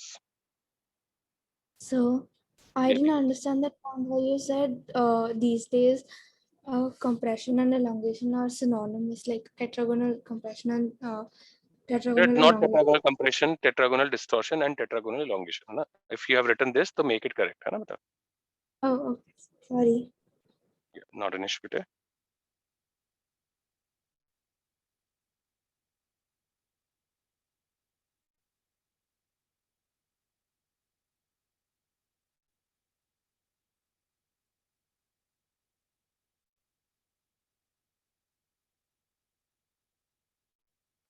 So, but why these days is written like why पहले अलग था? I don't know. ऐसा these days का मतलब बेटा इन मॉडर्न इनऑर्गेनिक केमिस्ट्री रख दीजिए, आप अपने वर्ड्स में लिख लीजिए बेटा। वो वर्ड को आप ग्रामेटिकली अगर पकड़ लेंगे these days कब तक नहीं था, नहीं ऐसा नहीं है। मतलब these days मतलब मॉडर्न इनऑर्गेनिक केमिस्ट्री में आज की डेट में हम ये मानते हैं। मतलब 500 साल पहले मुझे नहीं पता था बेटा क्या होता था, है ना? ऐसा मैं कह रहा हूँ। मतलब तो उसको Okay. लिटरली आप मत कैच करिए कि these days मतलब परसों क्या था, मतलब ऐसा नहीं है, परसों कुछ और नहीं था। You got me बेटे? Yes, sir. Thank you. So उसे आप चाहें तो ग्रामेटिकली चेंज कर सकते हैं बच्चों। these days मतलब भाई वो ऐसा ही है, मतलब है ना। Noted sir. श्रेयांश यार कुछ तो पूछ लो इस पे यार, इतनी देर से कहाँ हो यार तुम? मतलब मजा ही नहीं आ रहा यार कुछ भी पढ़ाने में तो यार। अरे डाउट नहीं आ रहा। अरे यार कुछ तो पूछ लो यार, ये पेज नंबर 13 क्यों है? कुछ तो पूछ लो यार। हैं? नहीं सर चलो ठीक 13 है। के पहले कौन सा पेज था? अरे वाह इतना मुश्किल में सोच रहा हूँ, नहीं आ रहा है यार, शिट। शायद 11 था। वो सर अच्छा चलिए भाई ठीक है, मजाक बंद। लिखिए साहब बच्चों एक बात और लिखिए, CrF2 solid in in CrF2 solid chromium plus 2 is in CrF2 solid। मैं लिख ही देता हूँ यार, मतलब 2-4 बार पूछूं बोलूंगा, 4 अलग अलग चीजें बोल दूंगा। तो chromium plus 2 is, आप मेरे साथ साथ लिखिएगा।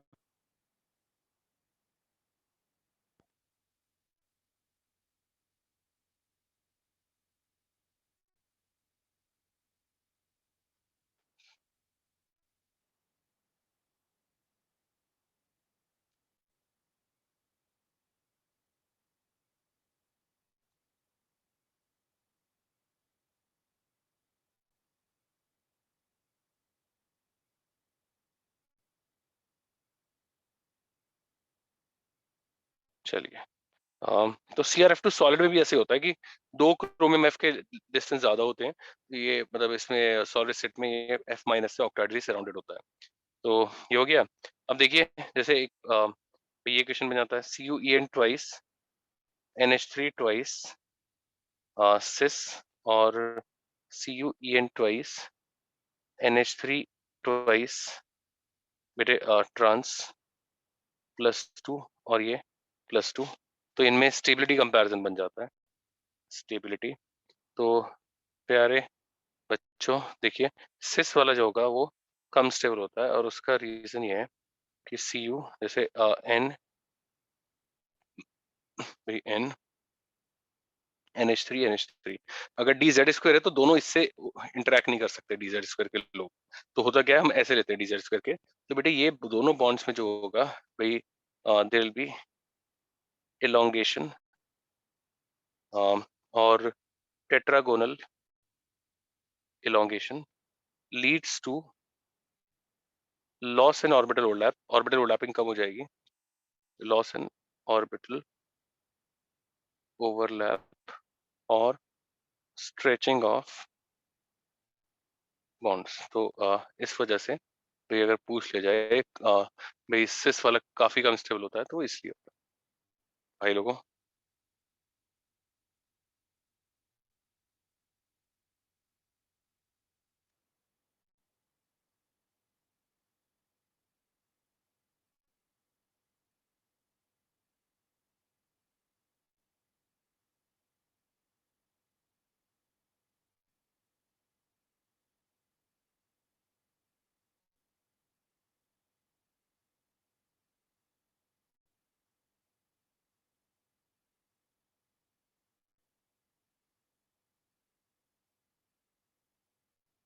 कल कौन सा मैच आने वाला है क्या कल बच्चों?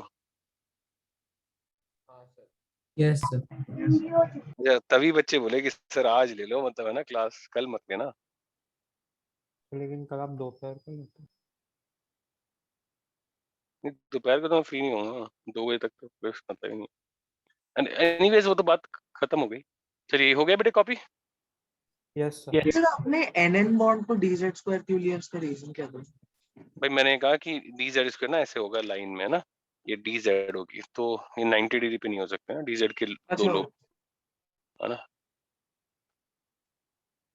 तो एक N और एक NH3 को नहीं दे सकते क्या? तो उसमें भी इलोंगेशन तो हो गई, मतलब हम ये कहते हैं कि जो बाइडेंटेट होंगे उनके दोनों कोऑर्डिनेटिंग सेंटर एक जैसे ऑर्बिटल से इंटरेक्ट करेंगे, वो अलग अलग से नहीं करेंगे, है ना? बच्चों एक बार वॉशरूम होके आता हूँ जरा, तब तक रिवाइज करिए पीछे।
या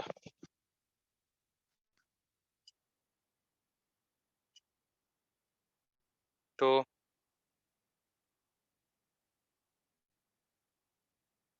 ऐसे ही देखिए भाई, जनरली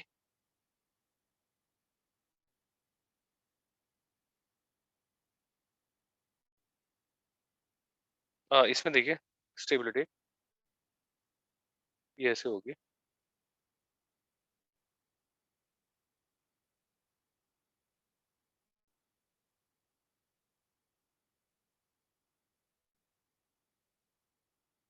ये ऐसे, यहाँ पे फिर ये दोबारा से elongated bonds, और मतलब चलेशन से जनरली स्टेबिलिटी बढ़ती है, लेकिन यहाँ पे कम है, मतलब अगेन रीजन वही सेम है। ठीक है बच्चों, तो ये लिख लीजिए। ऑल्सो लाइक वो एक ऑक्टाहेड्रल है और एक टेट्राहेड्रल है। कोई बात नहीं बेटा, तो थोड़ा दिमाग लगाओ, ये भी ऑक्टाहेड्रल होगा ना, सर को भी इतना आता होगा।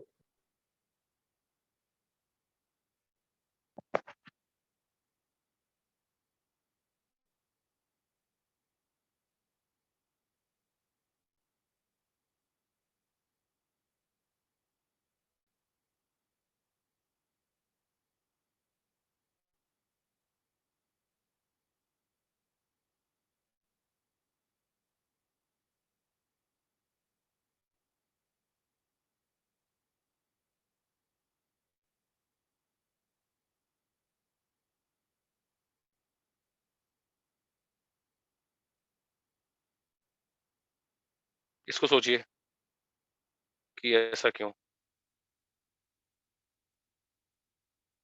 Copper plus 2 octa complexes are fairly stable. Ag plus 2 less stable. Au plus 2 are highly unstable. और Au plus 2 octa complexes जो होते हैं, tendency to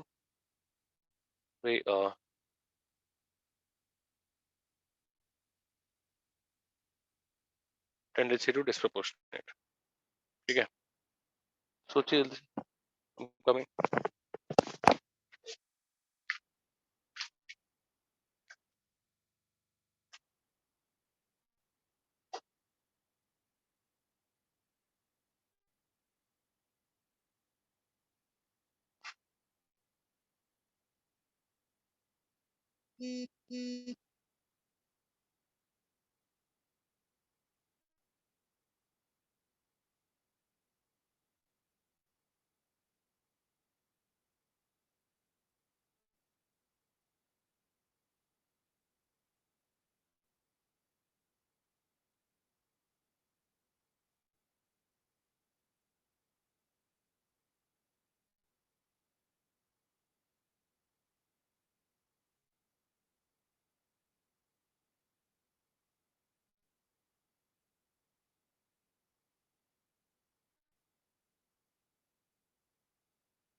हाँ भाई, क्या कहते हो, कुछ आइडिया लगा? The AG plus 2 and AU plus 2 will be symmetrical. भाई भाई भाई, क्या नाम आपका? Amog. भाई क्या नाम है? Amog. अमोघ। भाई अमोघ, कॉपर AgAu ना एक ही ग्रुप के होते हैं। Sorry sir, sorry.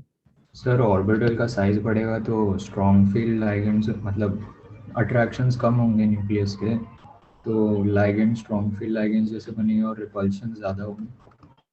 भाई देखिए, तो ये बच्चा जो है वो काफी बेटर बोल रहा है, ही इज टॉकिंग सेम से। भाई अमोघ यार, देखो अगर आप इनका कॉन्फ़िगरेशन भी चेक नहीं करते और आप मतलब कुछ आंसर कर देते हो तो कम मारना है बेटा, ऐसा मत करिए बेटा, है ना। तो इनमें सब में D9 होगा, तो D9 होगा, तो ये ऐसे हो रहा होगा।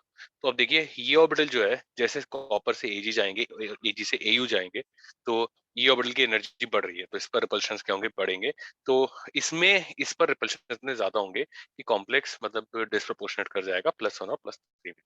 तो इसे नोट कर लीजिए कि भाई as we go from copper +2 to Au +2,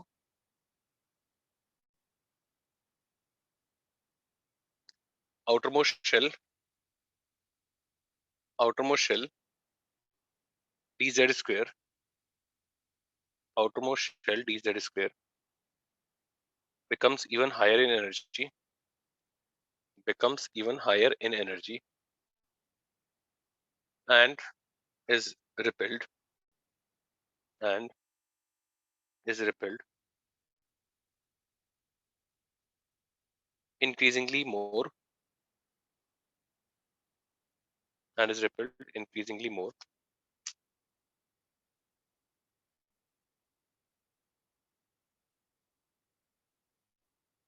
and that is why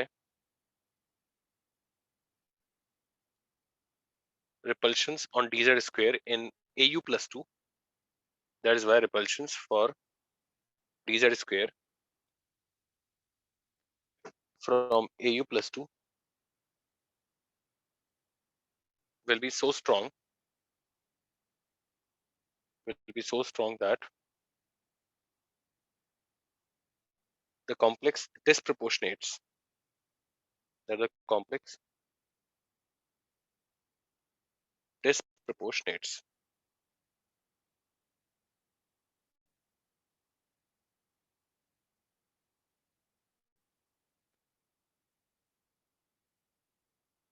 to give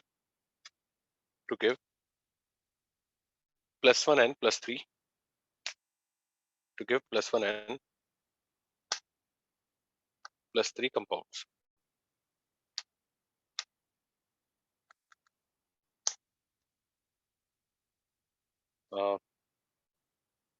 Particles, I hope Yes, sir. Done. good. ठीक है, और भाई क्या बता, बस ठीक है भाई, जेंटल डिस्टॉर्शन का एप्लीकेशन इतना बहुत है। अब देखिए भाई, आते हैं एक इम्पोर्टेंट टॉपिक पर, कलर। तो पहले तो जनरल बात, कलर का मैकेनिज्म क्या होता है, कोई कंपाउंड कलर्ड कैसे होता है, कि भाई लाइट इंसिडेंट होगी और विजिबल का अगर कोई भी कंपोनेंट एब्जॉर्ब हुआ तो रिमेनिंग 6 क्या होंगे भाई, रिफ्लेक्ट होंगे, और उससे क्या होगा, कलर आएगा। अच्छा बाटी बात समझ में आती है। और भाई तो अब जैसे मतलब देखिए यहाँ पे अगर हम जैसे ये ले लें भाई टी, कोई भी कॉन्फ़िगरेशन लेता हूँ, मतलब ऑक्टा, और भाई ये लेता हूँ टेट्रा, ठीक है, दोनों लिए जा सकते हैं। तो अब देखिए होगा क्या कि मतलब भाई जैसे कई केसेस में ऐसा होगा कि भाई इलेक्ट्रॉन जो है वो यहाँ से यहाँ पर कुछ एनर्जी एब्जॉर्ब कर लिया, कैसे भाई डेलो is equal to HC by lambda, इस तरह से यहाँ पे भी यहाँ से यहाँ एब्जॉर्ब कर सकता है, डेल टी क्या हो जाएगा HC बाय लैम्डा। तो भाई तो अगर देखिए विजिबल का कंपोनेंट एब्जॉर्ब हो गया तो कुछ 6 जो होंगे रिफ्लेक्ट होंगे एंड कंपाउंड भी कलर्ड करेंगे। ये मैंने रफ में करा है, मतलब ये बिल्कुल भी फेयर नहीं है। तो भाई हेडिंग डालिए colour of complexes, colour of complexes. और भाई पहले तो ये लिखिए कि भाई for a compound to be coloured, for a compound to B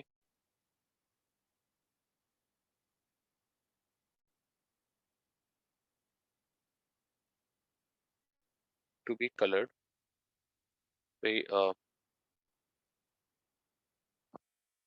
it should absorb a component of visible region,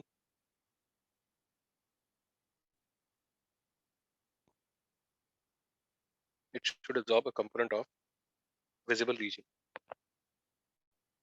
visible region for an electronic transition, for an electronic transition. Electronic transition. The remaining 6 will be reflected. The remaining 6 will be reflected.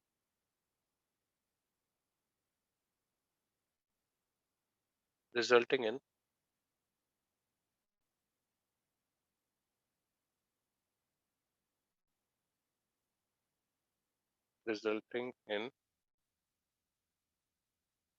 color of compound.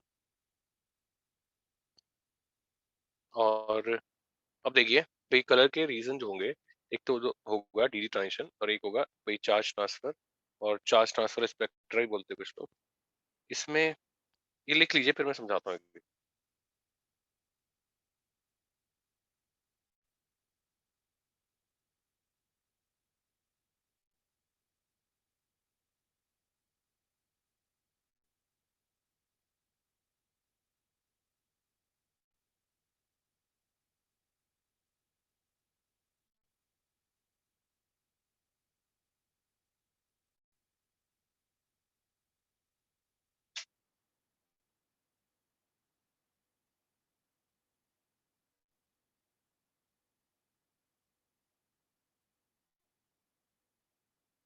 इनके full form लिख दिए, पहले copy कर लीजिए, बताता हूँ।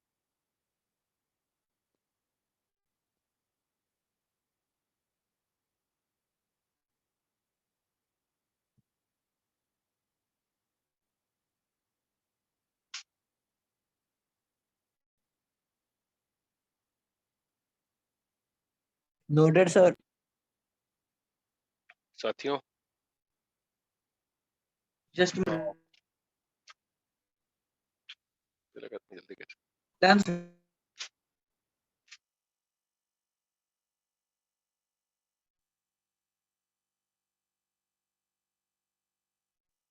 Done, sir. तो देखिए भाई लोग,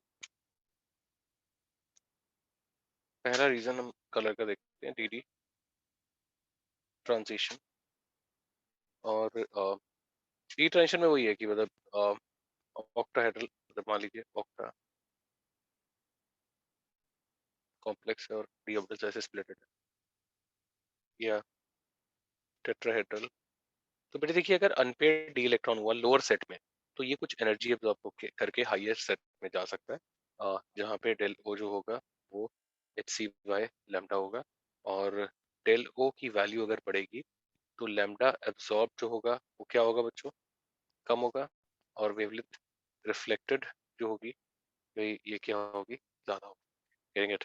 ऐसे ही इसमें भी भाई अगर लोअर सेट डी ऑर्बिटल में है तो विजिबल का कंपोनेंट अब्सॉर्ब करके हायर सेट में जा सकता है, और इसी ट्रांजिशन को डीडी ट्रांजिशन कहा जाता है। यहाँ पे भाई यहाँ पे भी वही है, डेल्टा टी जो होगा एच सी बाय लैम्डा होगा, और भाई डेल टी ज्यादा होगा तो सेम वेरिएशन यहाँ पर होगी। तो देखिए पहले तो मैं नोट लिख पाऊंगा कि transition of electron from lower set d orbital to higher set d orbital, मतलब हायर सेट मतलब एनर्जी के टर्म्स में, भाई on absorbing a component of visible region is known as d d transition. मतलब किसी के भी एब्जॉर्प्शन से हो, इसको डीडी ट्रांजिशन कहा जाता है। अगर इस डीडी ट्रांजिशन के लिए विजिबल का कंपोनेंट एब्सॉर्ब हो रहा होगा तो कंपाउंड उसकी वजह से कलर आ जाएगा। भाई लोगों, all is well. Yes, sir. लेकिन आप पहले थ्योरी पॉइंट कि भाई transition of electron from lower energy set D orbitals, transition of electron from lower energy set orbital to higher energy set orbital is known as DD transition is known as DD transition। ठीक है, और next point, if component of visible region is being absorbed, if component of visible region is being absorbed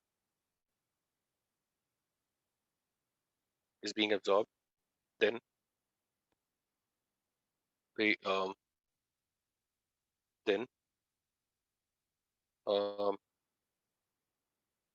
complex will be colored, complex will be colored. ठीक है मेरे साथियों? Sir D transition के बाद आपने क्या बोला? भाई मुझे याद नहीं है। कोई बच्चा रिपीट कर दीजिए आप में से। मैंने बेसिकली ये बोला है कि मतलब इलेक्ट्रॉन अगर लोअर एनर्जी सेट से ऊपर जा रहा है तो इसे डी ट्रांजिशन बोलते हैं, और इसके लिए विजिबल का कंपोनेंट एब्जॉर्ब हुआ तो वो कलर्ड होगा। वो लैंग्वेज आप अपने आप बना लीजिए ना, okay translate. Sir, thank you sir. DD transition different states में भी हो सकता है, लाइक मतलब 3D to 4D ऐसा कुछ? भाई मतलब विजिबल जो है ना, मतलब उसका एनर्जी अल्ट्रावायलेट जितना नहीं है ना, मतलब तो नहीं हो सकता, मतलब है ना, समझो। कई बार ओके इनके लिए भी गैप बहुत ज्यादा हो जाता है, कभी कभी ये गैप ही ज्यादा हो जाता है। ओके 3D to 4D तो मतलब मुश्किल है। एनीवेज भाई, तो खैर मैंने ये बताया। अब देखिए जैसे अब इसके बेसिस पे भाई, जैसे स्कैंडियम लेते हैं, स्कैंडियम H2O6 +3 हो गया, या भाई TiH2O6 +4 हो गया, तो ये दोनों भाई नो अनपेयर्ड डी इलेक्ट्रॉन, तो भाई ये क्या होते हैं? कलरलेस होते हैं। अच्छा, अब मैं वेरिएशन तो भी मैंने जस्ट चालू किया है, मैं काफी वेरिएशन बताऊंगा, पहले कॉपी कर दीजिए।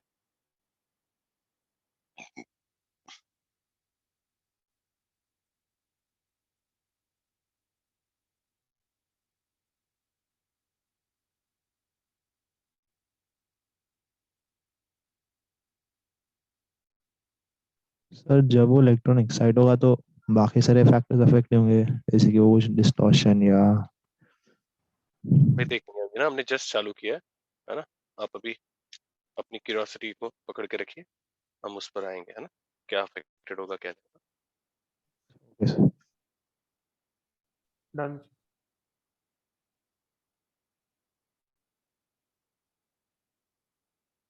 हम्म, और देखिए इसीलिए हम कहते हैं कि D0 ऑक्टा, या भाई डी तुम्हारा 10 ऑक्टा, ऑक्टा मतलब ऑक्टाहेड्रल ऑफ कोर्स, तो ये जो होंगे वो मोस्टली कलरलेस होंगे। बच्चा पार्टी, कोई दुख या दर्द?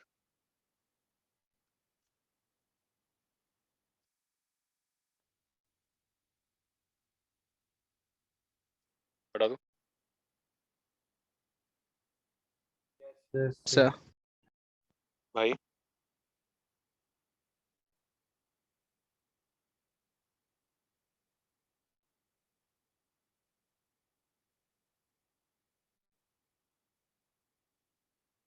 दिस इज डन बच्चों। Sir yes sir. Yes sir.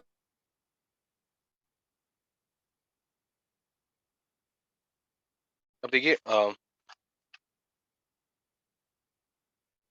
अगर लाइगेंड चेंज हो गया तो इसीलिए, मतलब अगर आपको याद हो, मैंने लिख पाया था आइसोमरिज्म में कि कभी भी अगर कोऑर्डिनेशन स्फीयर का कंपोजिशन चेंज हो रहा है तो कलर क्या होगा? चेंज हो जाएगा। तो इसीलिए क्योंकि लाइगेंड चेंज हो गया तो डेल चेंज हो जाएगा, आप समझ रहे हैं?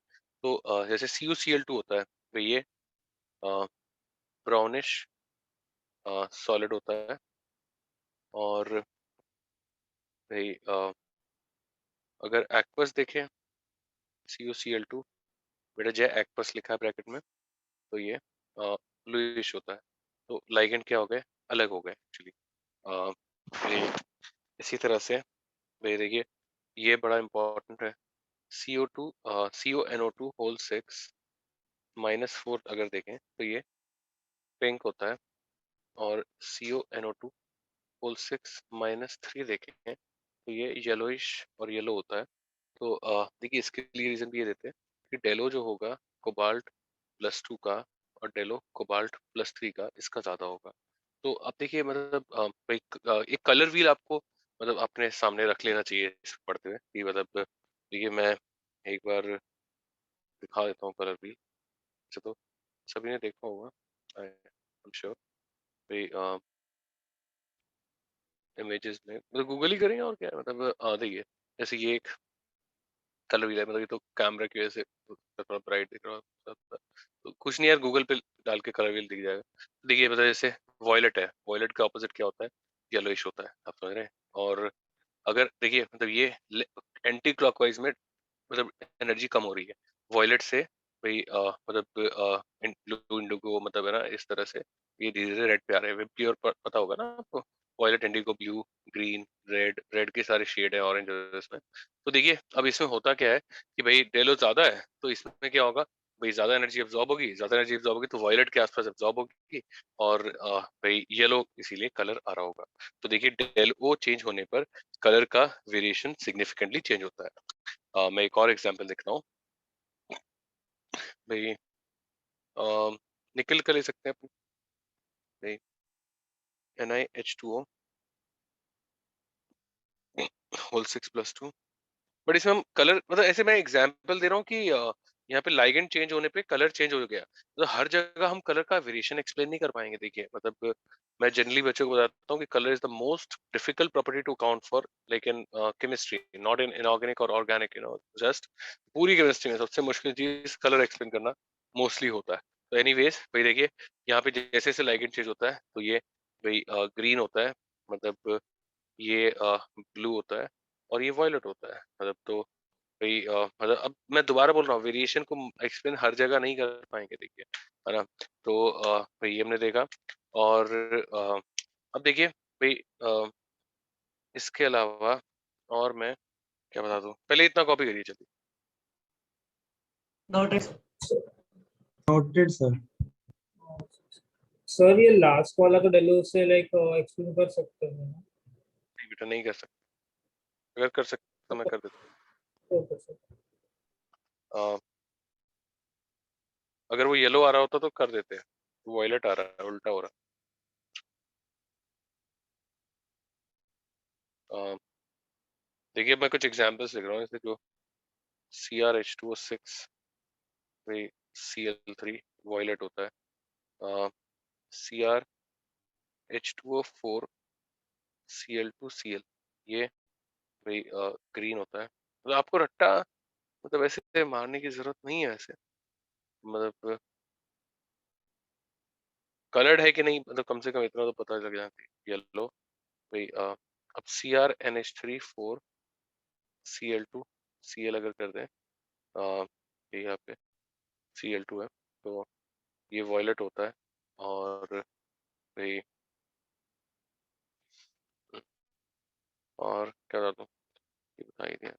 अब देखिए FeCl3 सॉलिड जो होता है वो रेडिश ब्राउन होता है और FeCl3 एक्वस जो होता है वो येलोइश होता है।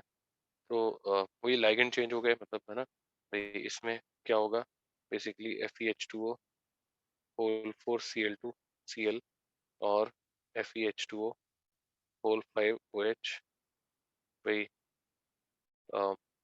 +2, मतलब जो भी लिखना चाहें तो भाई ये आ गया। और अब देखिए ज्यादातर आयनेशन स्फीयर का फर्क नहीं पड़ता। अब कुछ केस है, जैसे ये केस तो मैं बच्चों को कहता हूँ कि याद रख सको तो याद ही रख लो। भाई CS2Cl Cu सल्फर जब होता है तो ये बड़े केटायन के साथ ये टेट्राहेड्रल मतलब भाई शेप में जाता है और टेट्राहेड्रल कॉम्प्लेक्स जब होता है तो ये ऑरेंज होता है। और भाई अगर अमोनियम के साथ देखें तो यही कॉम्प्लेक्स भाई स्क्वायर प्लेनर होता है। तो बहुत ही फैक्ट मतलब है इसका रीजन, बट बहुत हाई लेवल है, मतलब तो जाने दो। बट ये येलो होता है तो मोस्टली आयनेशन इसमें का फर्क नहीं पड़ता, कुछ केसेस में पड़ता है। मैंने कुछ कलर्स लिखे हैं, कॉपी कर लीजिए।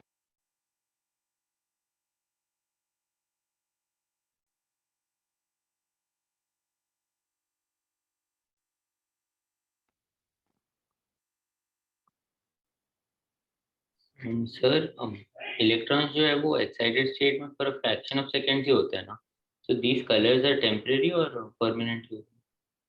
क्या बात है, क्या बात है। हाँ ये रेड टेम्परेरी दिख रहा है कि परमानेंट दिख रहा है?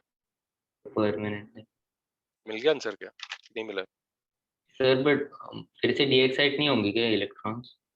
होंगे तो उससे मतलब भाई वो एनर्जी एब्जॉर्ब जो हो रही है, मतलब ऐसा थोड़ी है कि वो कलर चेंज होता रहेगा, मतलब भाई मतलब। और एक बात ये हो जाती है, तुमने यार मतलब एटॉमिक स्ट्रक्चर पढ़ा है कि नहीं पढ़ा है ठीक से कुछ? हाँ सर। वो जरूरी मतलब उसमें भी क्वांटाइज नहीं है, उसमें बहुत सारे अलग अलग हो सकते हैं, तो यू कैन नॉट से कि मतलब वो विजिबल का कौन सा आ रहा होगा। तो कलर जो एक्सप्लेन होता है वो एक्साइटेशन एनर्जी से ही हम एक्सप्लेन करते हैं, उसी से मतलब परमानेंट कलर है ना, मतलब ऐसा कोई ऐसा नहीं है कि मतलब वो 7 कलर आ रहे हैं अलग अलग, मतलब है ना, ऐसा कुछ भी नहीं। Okay Noted. EX एडिशन भी कोई ऐसे फिक्स नहीं है कि मतलब सेम इसी से जाएगा। एनीवेज भाई कर लिया सबने? ऐसे ही देखिए Yes. FeCl3 का बता दिया मैंने, और किसका बता दूं, जैसे CnO(CN6 - 3) जो है बच्चों, ये भाई येलोइश होता है, मतलब येलो, और CONH3(6) अगर +3 देखें तो ये पिंक होता है। तो फिर वही है कि मतलब हायर, येलो इज हायर, क्योंकि Cn- है तो येलो की तरफ जा रहा है, ठीक है। और ऐसे ही देखिए एक्वस फेरस सल्फेट जो होता है वो ग्रीन होता है, लेकिन अगर K4FeCN6 की तरफ जाए तो ये भाई येलोइश और येलोइश ब्राउन, तो येलो ही लिख रहा हूँ तो ये होता है। तो अगेन मतलब भाई ये क्या हो गया, ड्यू टू हायर भाई डेल ओ। साथियों यहाँ तक कोई पेन तो नहीं है? ऐसे नो ही सर। भाई ये पूछ लेते हैं कि NiH2O6 भाई +2 जो होता है ये ग्रीन होता है, बट NiCN4 - 2 जो होता है ये कलरलेस होता है। तो इसके लिए हम ये कहते हैं कि भाई डेल एस पी जो है वो तो क्या होता है, 1.3 टाइम्स डेल ओ होता है। वैसे भी H2O एक तो वीक फील्ड हो गया, ऊपर से Cn- है, तो ये इतना यहाँ पे जो डेल एस पी होगा भाई वेरी हाई, मतलब इसके लिए विजिबल का कंपोनेंट एब्जॉर्ब होगा ही नहीं, तो इसलिए क्या हो गया, कलरलेस हो गया। इस पे मैं एक छोटा सा नोट भी लिखवा दूंगा, है ना।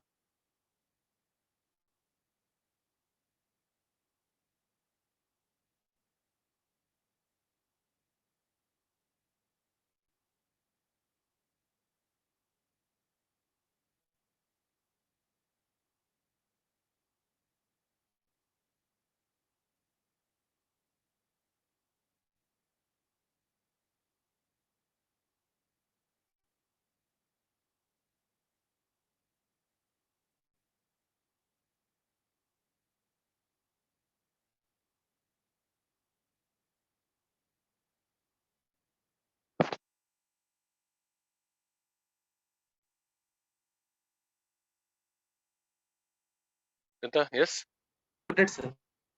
तो लिख दीजिए भाई इन CuCN4 2-, in CuCN4 2-, del SP is very high, del SP is very high, and energy required for transition goes out of visible region. Energy required for transition goes out of region.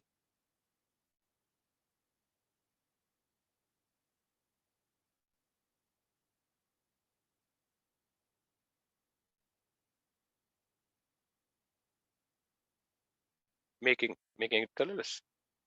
Making it colorless.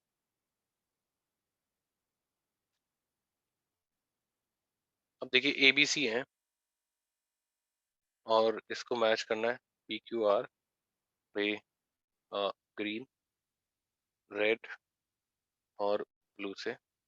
तो अब देखिए इसमें भाई मतलब colour wheel से करना पड़ेगा, ये सिंपल प्योर से नहीं होगा, कलर व्हील से ही मतलब करते हैं क्वेश्चन। तो डेलो जो होगा भाई डेलो जो होगा वो EN, फिर H2O, फिर Br-, बात समझ रहे हैं।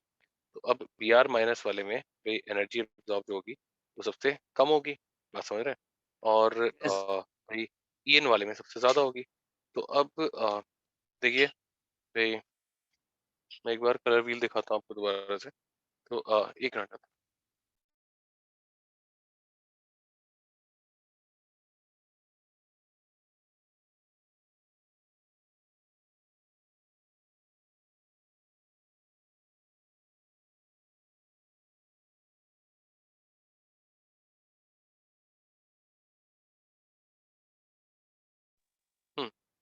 तो सर ए का पी है और फिर बी का आर है और सी का क्यू।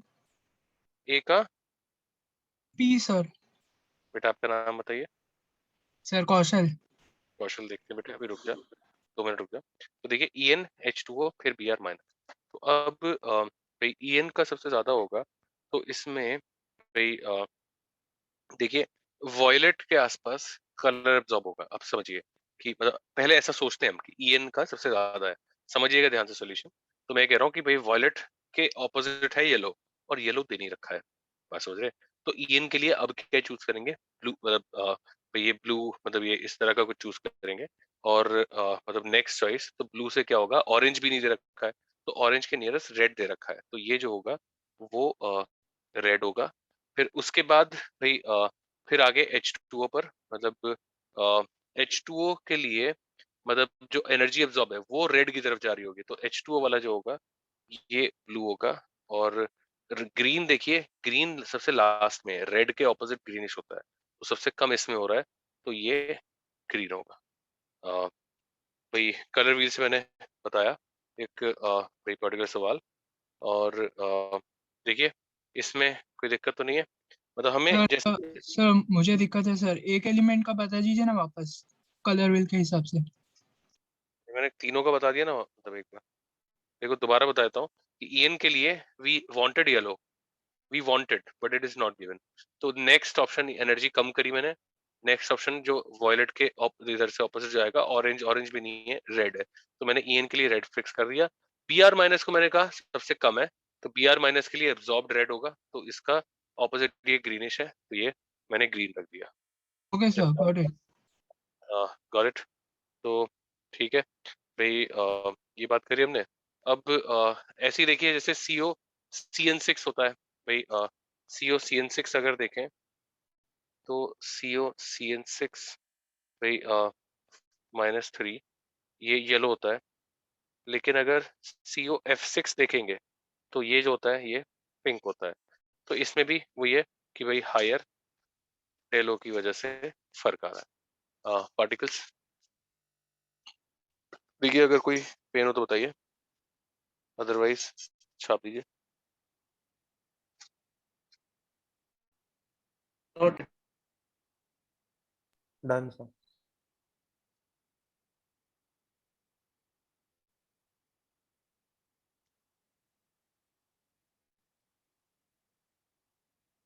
पढ़ा तो बच्चों? Yes sir. अच्छा, अब एक प्रेसिपिटेशन है, मतलब ऐसे थोड़े पॉपुलर है, इसको NO3 volt wise Na2S2O3 NiEN thrice S2O3 और NaNO3 वॉयलेट PPT। ठीक है, तो ये हो गया। अब अगर अच्छा, मैंने टाइटेनियम H2O होल 6 जहाँ लिखा था ना, +4 कलरलेस है, तो पता नहीं कि मुझे याद आया कि +3 को लिख दिया मैंने। अगर देख लीजिएगा, मैं इसीलिए दोबारा लिख रहा हूँ, और +3 जो होगा ना वो कलर्ड होगा, क्योंकि इसमें तो अनपेड इलेक्ट्रॉन है ना। ठीक है, तो ये बात हो गई। COF6 हो गया, और क्या बता दूं, क्या लग रहा है, चलिए सर मैं बाय द वे हमने +4 को ही कलरलेस लिखा था। तो कोई बात नहीं यार, मतलब मैंने मतलब ऐसे फिर भी क्लैरिफाई कर दिया है, थैंक यू बेटे। तो अब देखिए, अब कुछ केसेस बड़े कॉम्प्लिकेटेड हैं, मतलब जैसे अगर हम FeF6 3- देखें, तो भाई यहाँ पर भाई अनपेड इलेक्ट्रॉन तो है, मतलब इसका भाई अगर हम कॉन्फ़िगरेशन देखेंगे तो 1 2 3 4 5, और भाई लेकिन ये कलरलेस होता है भाई, मतलब भाई एक्सपेक्टेड टू बी, मैं ऐसे लिखता हूँ, expected to be coloured based on DD, मतलब DD ट्रांजिशन भी पूरा सोल्यूशन नहीं है एक्चुअली भाई। ये पहले कॉपी कर दीजिए। अब यार एक नई चीज है, लापोर्टे रूल। विशाल जन ने कुछ थोड़ा बहुत बताया था क्या एटॉमिक स्ट्रक्चर में? No, Laporte, no sir. No, sir. क्या कहते हो बच्चों, आज बताऊंगे नेक्स्ट क्लास में बता दो? सर आज बता दो। सर बता दो अभी। बता ही दो। बहुत बड़ा है क्या? आधा घंटा लगेगा। नहीं तो सर नेक्स्ट क्लास। तो नेक्स्ट क्लास ही बता दो ना। अबे इसे तो पूछ रहा हूँ यार, भाईचारे में पूछ। नेक्स्ट क्लास में बताता हूँ बेटे। हाँ यस तो आज बहुत केमिस्ट्री पढ़ लिया आपने, आज बहुत थक भी गए होंगे आप लोग, तो आज के लिए चिल मारिए और बेटे हम कुछ 45 मिनट्स में नेक्स्ट क्लास में कोऑर्डिनेशन खत्म कर देंगे। ठीक है बच्चों, प्लीज बुकलेट सॉल्व करना शुरू कर दीजिए। राइट सर हो जाएगा। ओके बेटे ओके, चलिए सर ओके सर एक बेटे। डाउट था सुबह की क्लास से पूछूं? अरे भाई बोलो ना यार, तुम तो हीरो हो हमारे। सर सुबह की क्लास में हमने एक दो जो हाइब्रिडाइजेशन निकालने वाले एग्जांपल्स थे उसमें 3 WFL 3 SFL और ऐसे ही 2 SFL 4 WFL के एग्जांपल दिए यार थे। वो वाला, हाँ देख उसमें क्या होता है, H2O थ्राइस और F3 जो होता है ना बेटे, यस वो आउटर होता है, वो ये हमें पता है। अब H2O से ज्यादा होंगे तो इनर हो जाएगा, F ज्यादा होंगे तो आउटर हो जाएगा, ऐसा था वो। अच्छा ओके सर, मतलब वो सर इक्वल नंबर वाले में तो फैक्ट बेस्ड था ना? बिल्कुल बेटे, मैं वही कर रहा हूँ, हमें पता है वो। Okay sir. ठीक है बच्चों। सर एक और हम्म सर CFT में आपने एक पोस्टुलेट दिया था जिसमें आपने कहा था कि हम सारे इंटरेक्शंस को इलेक्ट्रोस्टैटिक कंसीडर करते हैं, ओवरलैपिंग नहीं लेते। बट सर कोऑर्डिनेशन बॉन्डिंग जो हो रही है वो तो ओवरलैपिंग से ही होगी ना? तो बात वही है ना कि VBT में हम ओवरलैपिंग लेते हैं, तो कुछ चीजें VBT के बेसिस पे एक्सप्लेन करते हैं, कुछ चीजें CFT के बेसिस पे करते हैं, जैसे कलर वगैरह नहीं करते। Okay sir.